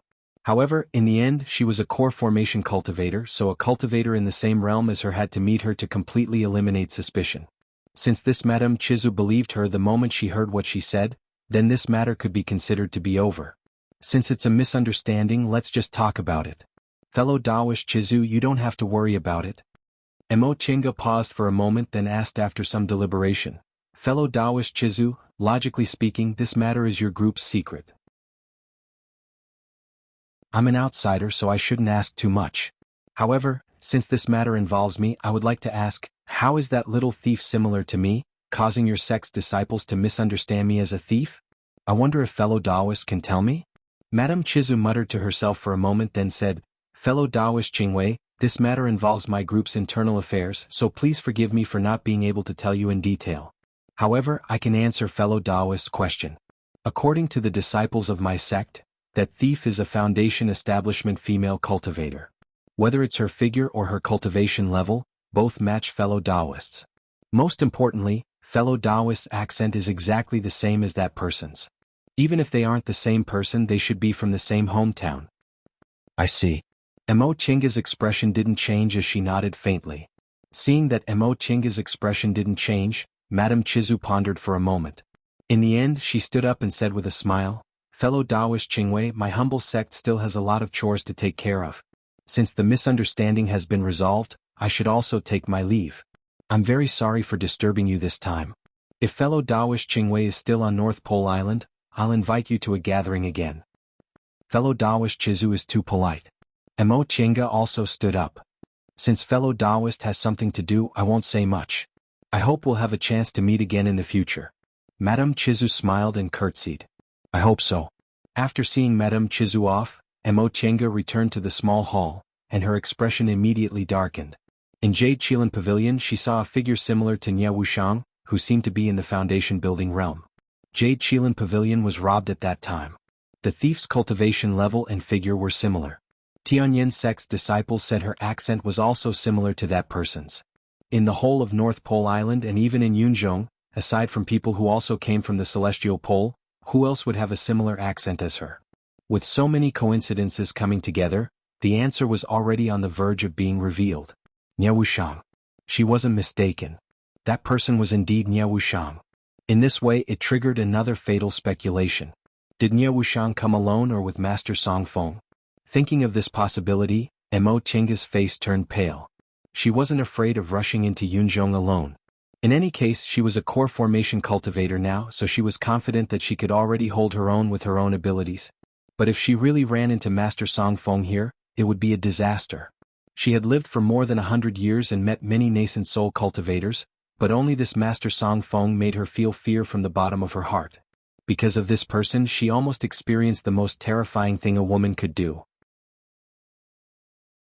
This made her realize that her strength was far from enough.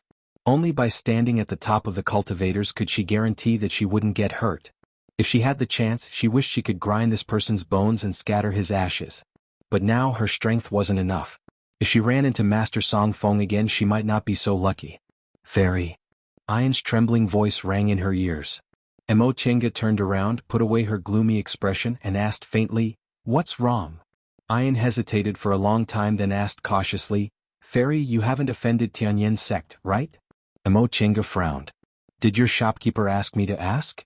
Ayan shook her head. "I just want to remind Fairy that Tianyin sect has 2 nascent soul cultivators, so it's fully deserving of being the #1 sect on North Pole Island. If Fairy has any conflicts with them, it'd be best for you to endure it." Upon seeing her worried expression, Mo Chenga felt warmth in her heart. She smiled and said, "It's all right. I don't have any conflicts with them." Ayan heaved a sigh of relief and touched her chest.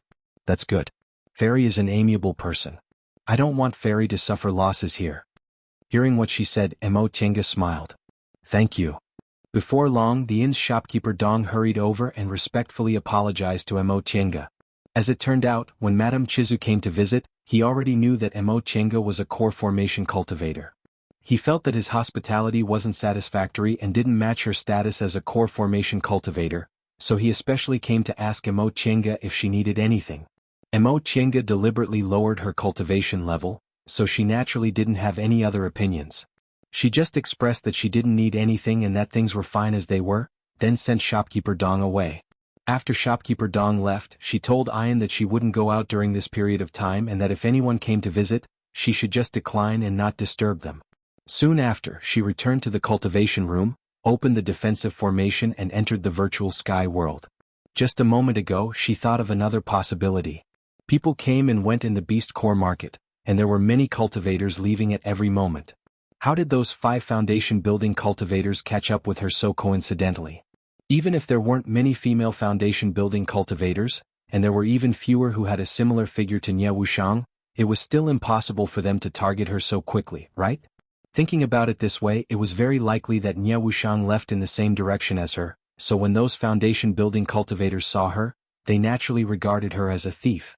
In that case, another problem arose. If Nie Wuxiang really went in the same direction as her, was it possible that she discovered her? Thinking one step further, was it possible that Nie Wuxiang discovered her and deliberately led the pursuers to her? Mo Chenga was drenched in cold sweat. She didn't dare to think about it anymore. She calmed herself down and thought about it carefully again. Although this was only her conjecture, it was still a possibility. Her divine sense was powerful, but Nie Wuxiang was Master Song Feng's disciple after all. Who knew if she had some strange method to hide her breath from her? After thinking for a long time, Mo Chenga exhaled. Since she already had a guess, she had to think of a countermeasure. She didn't have any hatred for Nie Wuxiang. Back on Demonic Mountain, although it was she who led the way for Master Song Feng, she was his disciple after all, so what she did was understandable. As for later, Nie Wuxiang saved her, so she was a bit grateful. In any case, Nie Wuxiang helped her avoid a terrible experience. However, she was the one who brought Master Song Feng here, and Nie Wuxiang's identity was very sensitive. Although Mo Chenga felt a bit grateful, she never thought about repaying her or doing anything else. She just thought that if she could avoid Nie Wuxiang in the future, she shouldn't be enemies with Nie Wuxiang, which could also be considered repaying her. Now that Nie Wuxiang might appear here and plot against her, Mo Qiange became even more cautious. Although that was what she thought, she didn't think Nie Wuxiang thought the same. After all, Nie Wuxiang's identity was there. With Master Song Feng here, they were enemies. Thinking up to this point, Mo Qiange already made a decision. Whether Master Song Feng was here or not, she didn't want to get involved in this matter. Since she already explained it to Tianyin sect, she'd just pretend she didn't know and stay out of it. She had the virtual sky world. As long as she hid and didn't go out, neither Tianyin sect nor Master Song Feng could find her. Mo Qiange smiled, opened the spiritual beast bag and released Xiaohua and Xiaofan. It's all right. You can go play. Xiaohua barked cheerfully and immediately ran away, probably to find Fei Fei to continue playing. Xiaofan, however, didn't move.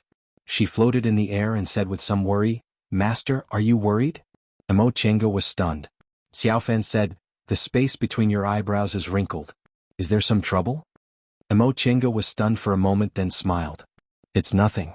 Although it's a bit troublesome, as long as we don't go out, we'll be fine." Xiaofan nodded, not really understanding. "Then are we going to stay here for a long time?" Mo Qiange pondered for a moment. "We can stay out of it if we don't go out. Let's stay here for a month first. You just need to cultivate. Something happens, I'll call you." "Okay," she said. Xiaofan didn't have any questions and said, "Then I'll go back to cultivate." Go.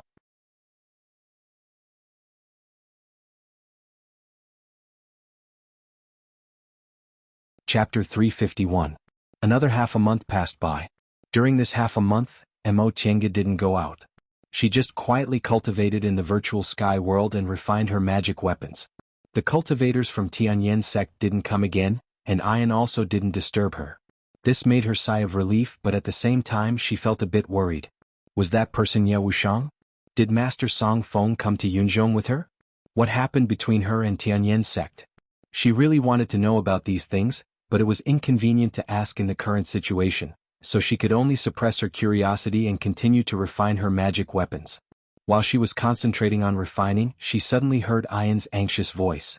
"Fairy, fairy." Mo Qiange opened her eyes, stopped breathing, put away her magic weapons and came out of the virtual sky world. "What's the matter?" It was dark outside, so Ian didn't dare to enter the house. She reported in the courtyard, "Fairy, someone wants to see you." Mo Qiange focused her mind and sensed there were other cultivators in the small courtyard. An early-stage core formation cultivator and 2 foundation building cultivators. After thinking for a while, she removed the restriction and stepped out of the house. The core formation cultivator waiting in the courtyard was unexpectedly Madame Chizu. Upon seeing her coming out, Madame Chizu smiled and bowed to greet her. "Fellow Taoist Qingwei, I'm here to disturb you again." Mo Qiange was a bit surprised, but she calmly returned the greeting and asked, "Fellow Taoist, is there something important for you to visit so late at night?" Madame Chizu frowned and forced a smile. "There's indeed something. May I ask if fellow Taoist Qingwei knows the female cultivator who lives nearby?" "The fairy, who lived in another small courtyard shopkeeper Dong mentioned?" Mo Qiange shook her head. "To be honest, fellow Taoist Chizu, I haven't met any cultivator since I came to North Pole Island, and I haven't left the house for the past half a month." "Really?" The expression on Madame Chizu's face was very strange. She heaved a sigh of relief, but at the same time she looked even more worried. She thought for a while and asked again, "Then these past few days, did fellow Taoist Divine Sense discover any traces of other cultivators?" This question made Mo Qiange raise her eyebrows. "Fellow Taoist Chizu, you should know that cultivators keep their distance from each other. Since it's someone else's residence over there, of course, I won't use my divine sense to investigate." This was an unwritten rule between cultivators. Cultivators had a very strong sense of self-protection. A place like a cave residence was absolutely not allowed to be invaded by outsiders. If others used their divine sense to investigate, they would most likely be regarded as a person with ulterior motives. Realizing that her question was somewhat inappropriate, Madame Chizu was startled for a moment before she revealed a smile and said apologetically, "I'm sorry, my words were inappropriate. To tell you the truth, we've been investigating for half a month and have already found out the identity of the thief. It just so happens that he lives in the courtyard closest to you. But when we arrived, we couldn't find him. I remembered that fellow Taoist Qingwei happened to be nearby, so I came to ask." Mo Qiange was dumbfounded. Such a coincidence? Isn't that so? When I first heard the news, I also didn't dare to believe it. Madame Chizu's gaze was fixed on her. Although she had a smile on her face, her expression was somewhat nervous. Emo Chenga smiled bitterly in her heart. Perhaps this Madame Chizu was worried that she was also an accomplice. That person stole something from Tianyan sect, and she just happened to go to Jade Chilan Pavilion. Furthermore, her figure and accent were similar. After she clarified the matter, it turned out that that person also happened to live near her. With so many coincidences, how could she not suspect her? Thinking up to this point, Emo Chenga sighed. Fellow Daoist Chizu, was that person also a core formation cultivator? Madame Chizu nodded. Yes. Her gaze shifted and she said, because the stolen item is precious, our sect's nascent soul seniors have already set out. Presumably they'll be able to retrieve it in a few days. Upon hearing her answer, Emo Chenga said faintly, then I wish your sect will be able to successfully retrieve the lost item. After saying that, the two of them were somewhat speechless. After standing for a while, Madame Chizu finally smiled and took her leave. Since fellow Daoist didn't see it, I'll take my leave. I'm deeply sorry for disturbing you so late at night. Emo Chenga showed a faint smile. No problem. Fellow Daoist Chizu doesn't need to be polite. I still have something to do, so I won't be seeing you off. Madame Chizu nodded with a smile, then turned around and left with the two foundation building disciples. When they were far away and there were no longer any traces of cultivators around, Emo Chenga turned around and said, Ayan, everything's fine now. You can go back and rest. Yes, Ayan answered. She watched as Emo Chenga turned around and entered the cultivation room, then she also returned to her small side room. Once she entered the cultivation room, Emo Chenga immediately started to cast the restriction. Her gaze shifted to a corner. Come out. Shortly after she spoke, a shadow slowly appeared in the corner. That shadow became clearer and clearer until finally, a person appeared. The person was dressed in black and had a delicate and pretty face. It was Nie Wuxiang. You can actually find me? Nie Wuxiang's voice was low and hoarse. Emo Chenga smiled. She sat down at the table and poured 2 cups of tea. It's been many years since we last met. Fellow Daoist Nie were really fated. Nie Wuxiang frowned but didn't answer. Instead, she walked towards Emo Chenga and sat across from her. How did you find me? Emo Chenga stared at her. Her gaze swept around the room and she said with a faint smile, not only did you enter this courtyard but you also entered my room. I laid my own unique formation in this room. Although your concealment technique is brilliant, I can still find you. I see. Nie Wuxiang nodded, then picked up the teacup and took a sip. Emo Chenga's gaze flickered. She didn't quite understand what Nie Wuxiang meant. Hiding in her room without telling her seemed to be an offense. But Nie Wuxiang still dared to come in even though she knew there was a restriction here and drank the tea she poured without any wariness. This Nie Wuxiang seemed to be certain that she wouldn't harm her? Fellow Daoist Nie, Emo Chenga said after a long time, how did you come to Yunzhong? And why did you steal Tianyan sect's things? Nie Wuxiang looked up and slightly raised the corners of her mouth. She said, in fact, you want to ask whether my master also came or not, right? Emo Chenga paused for a moment then smiled. Do you still need to ask? You stole Tianyan sect's things and hid in my place, so your master definitely isn't with you. Nie Wuxiang was stunned.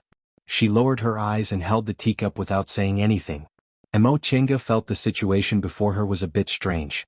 She and Nie Wuxiang's respective masters had great enmity. There was kindness and enmity between them, but the two of them met in Yunzhong, thousands of miles away from the celestial pole. If that was all, it wouldn't be a big deal. But now, Nie Wuxiang stole something from the number 1 sect on North Pole Island and hid in her place, seemingly without any wariness. Why didn't she remember her relationship with Nie Wuxiang being so good?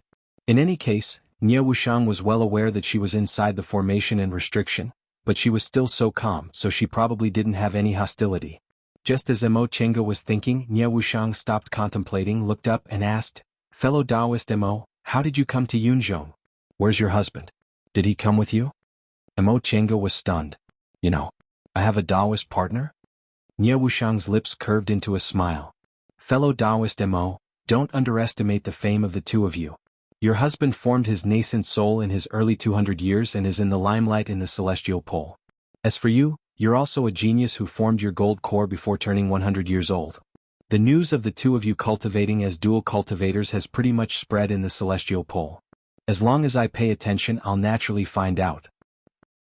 Emo Chenga really didn't expect it. Forget about Qin Shi, at least she didn't think she was that famous. However, Nie Wuxiang mentioning this made her notice another thing. Fellow Taoist Nie, my dual cultivation only took 3 to 5 years. Did you also arrive in Yunzhong recently? Nie Wuxiang nodded and cast a sidelong glance at her. Fellow Taoist Mo, I was the one who asked you just now. Mo Chenga smiled. In the beginning I was the one who asked fellow Taoist Nie how you came to Yunzhong, but fellow Taoist Nie also didn't answer. The two of them stared at each other. After staring for a while they both felt a bit bored, so they withdrew their gazes and sighed. Their sighs were of the same mind. The two of them were stunned. They looked at each other and couldn't help but smile. With such a smile, the two of them imperceptibly became a bit closer. Those messy grievances were also temporarily thrown to the back of their minds. All right, I'll answer first, Nie Wuxiang said.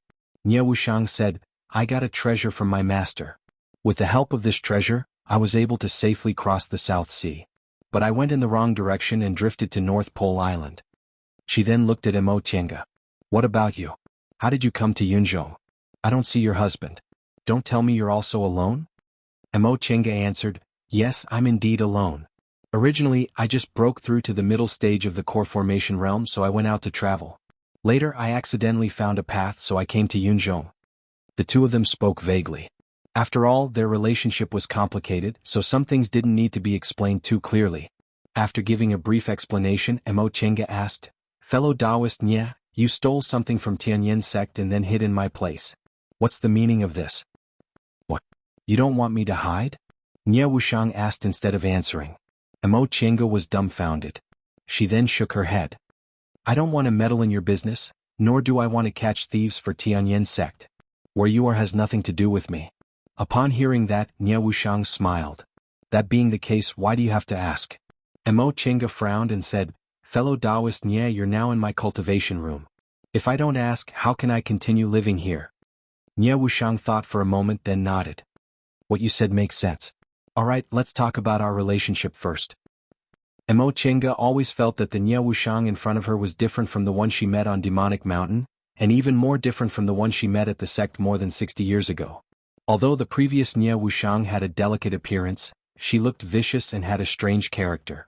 However, the one in front of her was obviously a lot more relaxed, and her whole body was full of a kind of lively aura. Perhaps it was because she left Master Song Feng? She couldn't help but have this thought. This wasn't impossible. When they met on Demonic Mountain, Nie Wuxiang's behavior was very clear. Master Song Feng beat and scolded this disciple at every turn, and Nie Wuxiang also revealed feelings of fear and hatred towards her master. Thinking up to this point, Mo Chenga's mind was moved. Nie Wuxiang just said she obtained a treasure from Master Song Feng, which was why she could leave the celestial pole and come to Yunzhong. This sounded a bit strange. To be able to cross the South Sea by relying on this treasure must have great magical powers. Based on Master Song Feng's attitude towards her, it was impossible for him to give her such a magic treasure, right? Was it possible that she stole Master Song Feng's magic treasure and secretly escaped?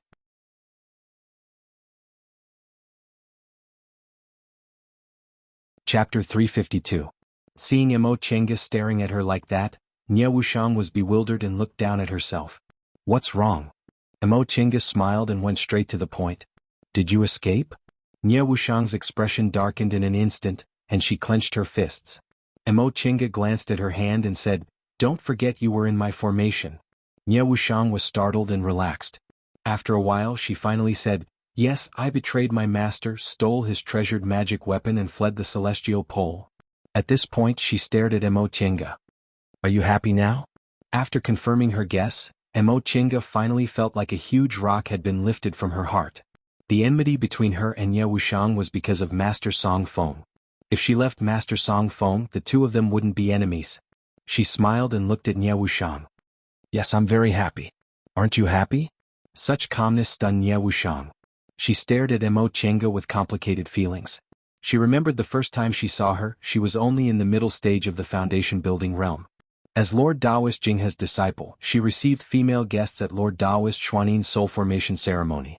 At that time, she knew her master was going to Xianqing school to cause trouble for Lord Taoist Jinghe, so she paid special attention to this Lord Taoist Jinghe's disciple. She thought she was obviously a proud child, but she had to pretend to be indifferent, which made people hate her. She admitted she was jealous at that time, and because of that she couldn't help but hate her. The next time she met her was several decades later. At that time she had just advanced to the core formation realm and followed her master to Demonic Mountain. At that time, Master Daoist Qingwei already had a small reputation. When she traveled around Kunwu, she occasionally heard people talk about how Lord Daoist Jinghe of Shenqing School accepted another genius disciple who advanced to the core formation realm within 100 years. Her initial jealousy was gradually forgotten after several decades, but when she met her again she still couldn't control herself from hating her. Why was she so lucky as a woman? She had a master who loved his disciple as much as his own life and a senior martial brother who cherished her so much. As for herself, she had nothing.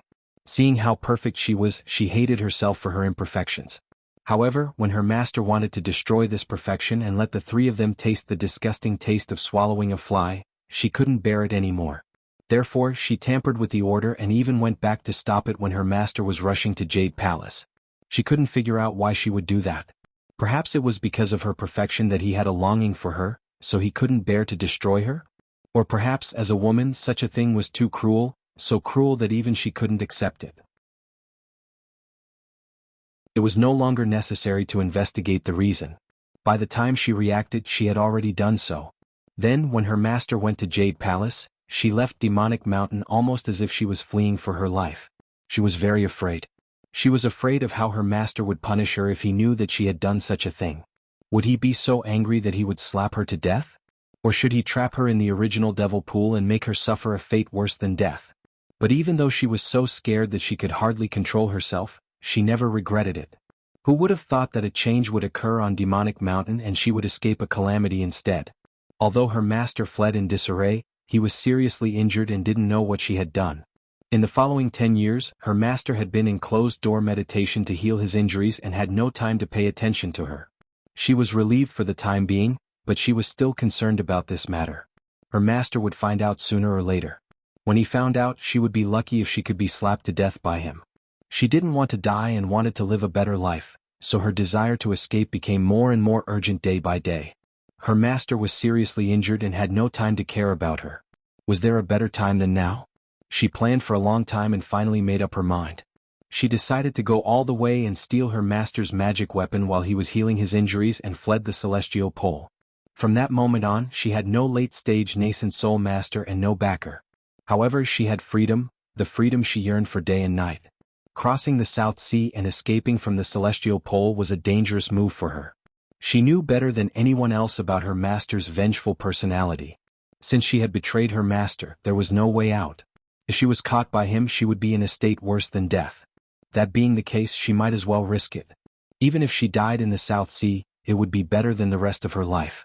Fortunately, after letting her down for more than 100 years, God finally gave her hope this time, allowing her to cross the South Sea and safely arrive at Yunzhong's North Pole Island.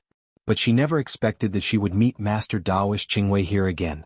Before leaving the Celestial Pole, she learned that her senior martial brother had succeeded in forming his nascent soul and the two of them had become dual cultivation Dao companions.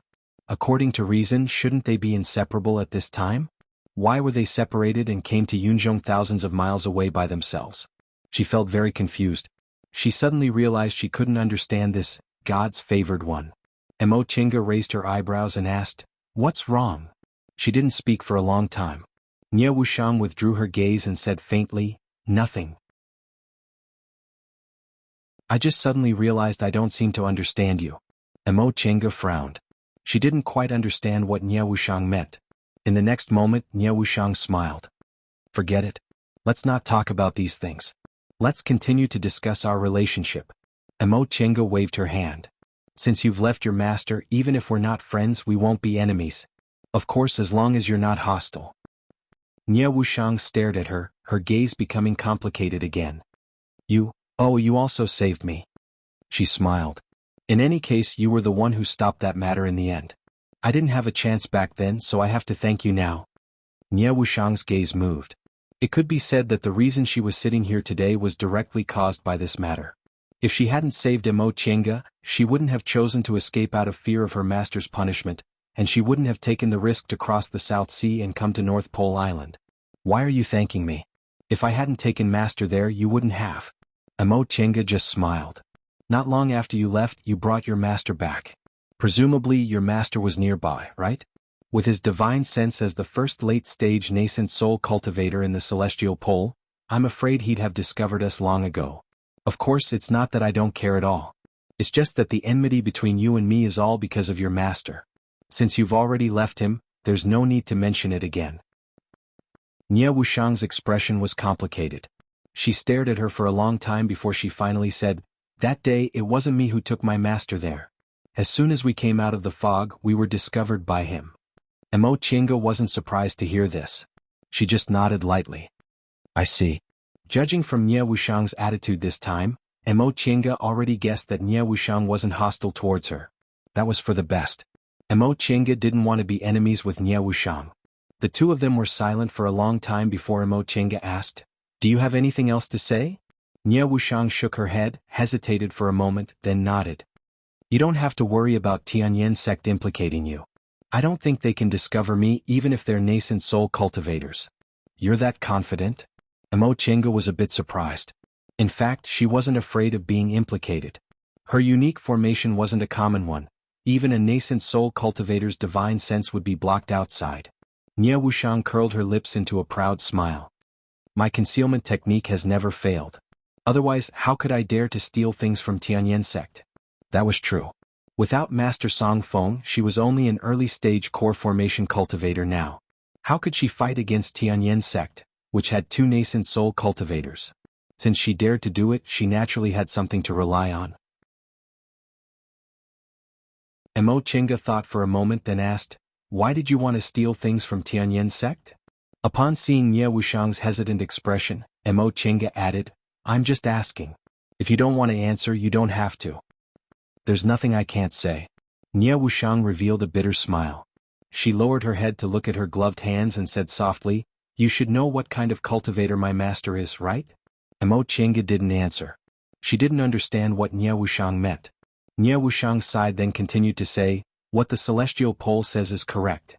He's indeed neither a human nor a ghost, neither a Taoist nor a devil. He can't be considered a real person at all.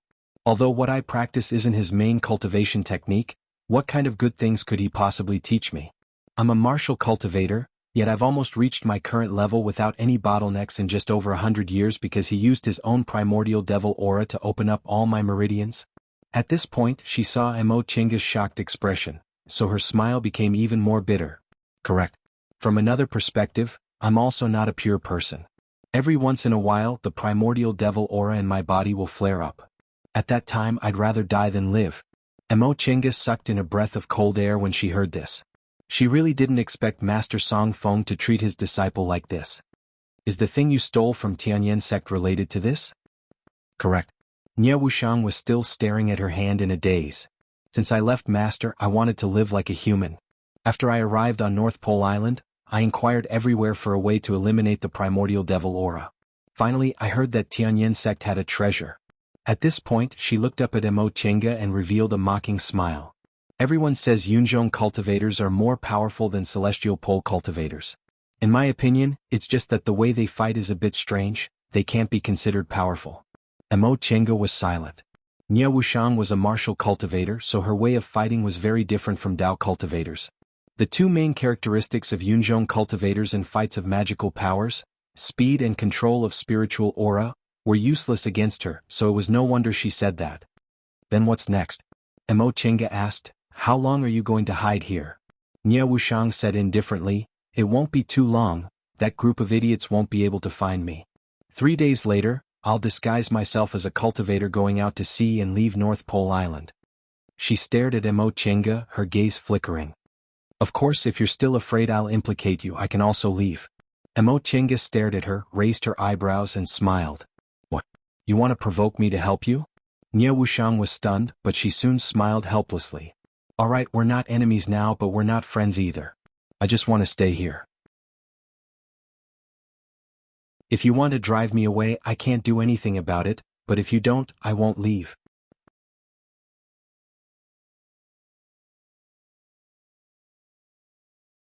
Chapter 353. Nie Wuxiang looked very calm, as if she wasn't worried about being captured by Tianyan sect at all. Emo Chenga stared at her for a while then suddenly asked, "Did you notice me that day in Jade Chilan Pavilion?" The smile on Ye Wuxiang's face froze and she stared at her. "Do you want to ask if I led them to chase you?" "You can say that," Emo Chenga admitted frankly. She was naturally suspicious. Since she wasn't going to be enemies with Ye Wuxiang, it would always be a thorn in her heart if she didn't clarify this matter. "No." Emo Chenga breathed a sigh of relief when she heard Ye Wuxiang's answer. She then asked, "Then when did you notice me?" "It was also around that time." Ye Wuxiang said, "That day I left the Jade Chilan Pavilion and hid my tracks. Who would have thought those Tianyin sect cultivators would chase after you? I followed them out of curiosity and found out it was actually you. Furthermore, you're also living here just like me." Ye Wuxiang also felt this matter was inconceivable. She originally thought she and Emo Chenga walked two completely different paths. Now that Emo Chenga had a Tao companion to accompany her in her cultivation, she should be proud of herself in the celestial pole. She didn't expect Emo Chenga would escape in a sorry state just like her and arrive in Yunzhong thousands of miles away. Emo Chenga stared at her for a long time, making Ye Wuxiang feel strange. She then asked, "Why are you pestering me? With fellow Taoist Nye's personality, don't you prefer to be alone?" The smile on Ye Wuxiang's face suddenly disappeared. She stared at Emo Chenga silently for a long time before she said, "Can I not answer?" Emo Chenga gave her a deep look then nodded. "Up to you." She straightened her body, brushed her sleeves, then sat down on her praying mat. "If you want to stay here, I won't drive you away. You can do as you please." Ye Wuxiang watched as Emo Chenga closed her eyes and began to meditate, no longer prepared to pay attention to her. She then looked down at her gloved hands and suddenly felt very confused. After so many years she finally escaped. But how could she continue on this path? She couldn't help but look at Emo Chenga, who was meditating with her eyes closed and seemed completely defenseless against her. Could this person give her an answer? Emo Chenga opened her eyes and stared at Ye Wuxiang, who was cultivating freely in the corner. She couldn't help but smirk. The reason she let Ye Wuxiang stay here without worry was naturally because she had confidence in her unique formation. As long as Ye Wuxiang made any strange movements, she could instantly kill her. However, from the looks of it now, Ye Wuxiang really didn't have any hostility towards her. In fact, it could even be said that she was a bit too close to her. How could ordinary people cultivate in the same room as other cultivators? Even if they were friends, it was rare for them to be so close. Unless it was a matter of life and death, cultivators would never be willing to let others see them while they were cultivating. Because she had the formation to rely on, Ye Wuxiang's life and death were basically in her hands, which was why she dared to cultivate in front of her without any scruples. What was the reason for Ye Wuxiang's death? He dared to enter her heavily restricted cultivation room, dared to drink her tea and even dared to cultivate in front of her. She was Master Songfeng's disciple, so she should be very vigilant. Why did she trust her so much? This kind of feeling made Emo Chenga feel very strange. It wasn't that she didn't have friends. Shenqing School's Luo Fengshui Yi Jingwen, and the others could all be considered her good friends for many years. However, they were fellow disciples of the same sect, so their temperaments could also be considered congenial. But what about Ye Wuxiang? Ye Wuxiang's character and experience were worlds apart from hers. There was practically no similarity between them. She was Master Songfeng's disciple, so presumably she never lacked spirit stones or medicinal pills. However, she was casually beaten and scolded by her own master, so she almost had no self-respect at all. Would a person like her easily trust others? As for Emo Chenga herself, although she wandered from place to place when she was young and lacked medicinal pills, second uncle still gave her meticulous care. After losing second uncle, she got her master, Qin Shi, and some friends. It was precisely because of this kind of experience that although she developed a suspicious and cautious personality, she would also trust others and believe in the truth. She and Ye Wuxiang were basically two different kinds of people. What was even more strange was that, according to reason, she didn't reject trusting others, and Ye Wuxiang had saved her before, so it was normal for her to have a certain amount of goodwill towards Ye Wuxiang. However, based on Ye Wuxiang's experience growing up, she should be wary of her. Why did she seem more at ease than Emo Chenga? Emo Chenga felt she couldn't guess Ye Wuxiang's thoughts at all. She had never met someone like Ye Wuxiang, but this Ye Wuxiang couldn't be deduced with common sense. "Why are you looking at me?" Ye Wuxiang suddenly opened her eyes. Emo Chenga showed a faint smile and said calmly, "I'm wondering what you're thinking in the end." Ye Wuxiang was stunned, but she soon revealed a faint smile and said, Then why don't you just ask? But you didn't answer me before. Mo Chinga stared at her and said, I really don't understand why you trust me so much. Nye Wuxiang hung her head and was silent for a long time before she finally said, I don't know. Maybe after leaving Master I just want to try living another kind of life. Even if that's the case, why did it have to be me? Aren't you afraid I'll attack you for cultivating in my place without any vigilance? Nye Wuxiang chuckled at this question and raised her head to look at Mo Chinga. Just take it as my intuition that you can trust me. Mo Chinga was silent and didn't say anything else. Nye Wuxiang sighed softly, then closed her eyes again, hiding the loneliness in them. In fact, she still didn't say the real reason. Ever since she was a child, she had always dreamed of escaping that terrifying master and living a new life. But when she realized her dream, she found herself at a loss. How could she be considered a person if she lived like a person? She wanted to walk under the sun, talk and laugh with others, have a strong heart and be willing to trust others. But now, her primordial devil aura was hidden deep in her meridians, so she still couldn't be considered a person. In the past year, she restrained her spiritual breath and hid in this inn, looking for a way to dissolve the primordial devil aura while thinking about what she should do next. After so many years, she already didn't know how to interact with people. How could she start the life she wanted? At this time she saw Mo Chinga again, the person she envied and felt ashamed of. She suddenly thought that maybe this was her beginning. This was a rare old friend, who knew her background and didn't need to explain anything. Most importantly, Mo Chinga saved her, so she could gamble on whether there was goodwill between them, or even whether a friendship could be established. What if Mo Chinga didn't trust her? She thought about this problem. At that time, a deep sense of fatigue welled up in her heart. If that was the case, then, just disappear. She laughed at herself for having such a world-hating idea. She escaped from the celestial pole with untold hardships and narrowly escaped death, but in the end she put her life in someone else's hands. However, she didn't want to change her decision. For so many years she had never controlled her own fate, so she was still at a loss even after breaking free from the shackles. That being the case, what if she let someone else decide for once? Now it seemed she had won the gamble. Mo Chinga didn't want to be her enemy. This made her feel a little meaning in life. Her life wasn't a failure. At least there was someone willing to accept her trust. Thinking of this, she suddenly felt a little hope in her loneliness. This kind of new beginning wasn't bad. 3 days later, Nye Wuxiang stopped cultivating and looked at the bright window. You're leaving? Mo Chinga opened her eyes and looked at her. And? Nye Wuxiang didn't turn her head and just answered, it's time. Mo Chinga thought for a while and finally asked, do you have a surefire way to leave? Nye Wuxiang turned to look at her and said, are you leaving or not? Mo Chinga was stunned for a moment, then she said with a smile, if I go with you, does that mean I'm really your accomplice? Nye Wuxiang shrugged and said indifferently, are you still worried about being implicated by me? I can't afford to provoke 2 nascent soul cultivators, Mo Chinga said faintly. But I can't escape responsibility for this matter, so I'd better leave North Pole Island as soon as possible. Nye Wuxiang smiled. So, you also plan to leave today? Mo Chinga smiled without answering. Nye Wuxiang didn't say much. She began to disguise herself in front of Mo Chinga. She took out a bunch of strange things from her Qingquan bag and started to wipe her face. All kinds of powdery things were smeared on her face. Some were red, some were yellow, and some were yellow. When she finished, her face became a strange waxy yellow. Then she added a mole, trimmed her eyebrows, and stuck a beard on her face. When she finished, she tied up her hair again, changed her clothes, and immediately turned into a skinny man. Mo Chinga saw her transformation with her own eyes, so she was very curious. You're the secular world's disguise technique.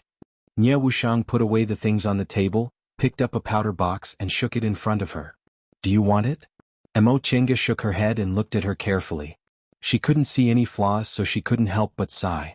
This is a good method. High-level cultivators can easily see through disguise technique, but the secular world's disguise technique can only be distinguished by eyesight. It's useless no matter how high your cultivation level is. It was also because of this reason that she disguised herself as a man when she entered Yunwu's sect.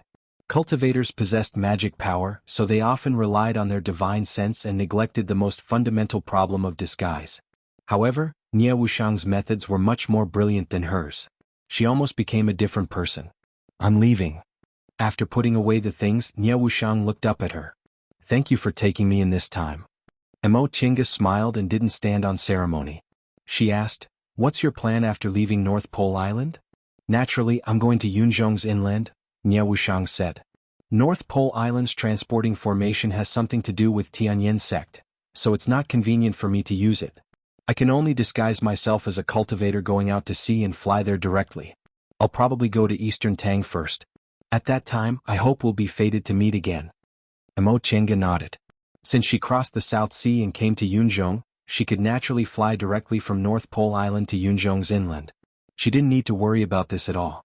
Alright, we'll meet again in the future. Nye Wushang sighed then smiled. She took out a bamboo hat from inside her robe and put it on her head. After Emo Chenga opened the restriction, she pushed the door open and walked out. Soon she disappeared without a sound. Emo Chenga stared at the place she left, silent for a long time. You're tuning in to the Han Li's Wuxia Chronicles YouTube channel. We're so grateful for your support, and don't forget to subscribe to join us on this incredible journey through captivating stories.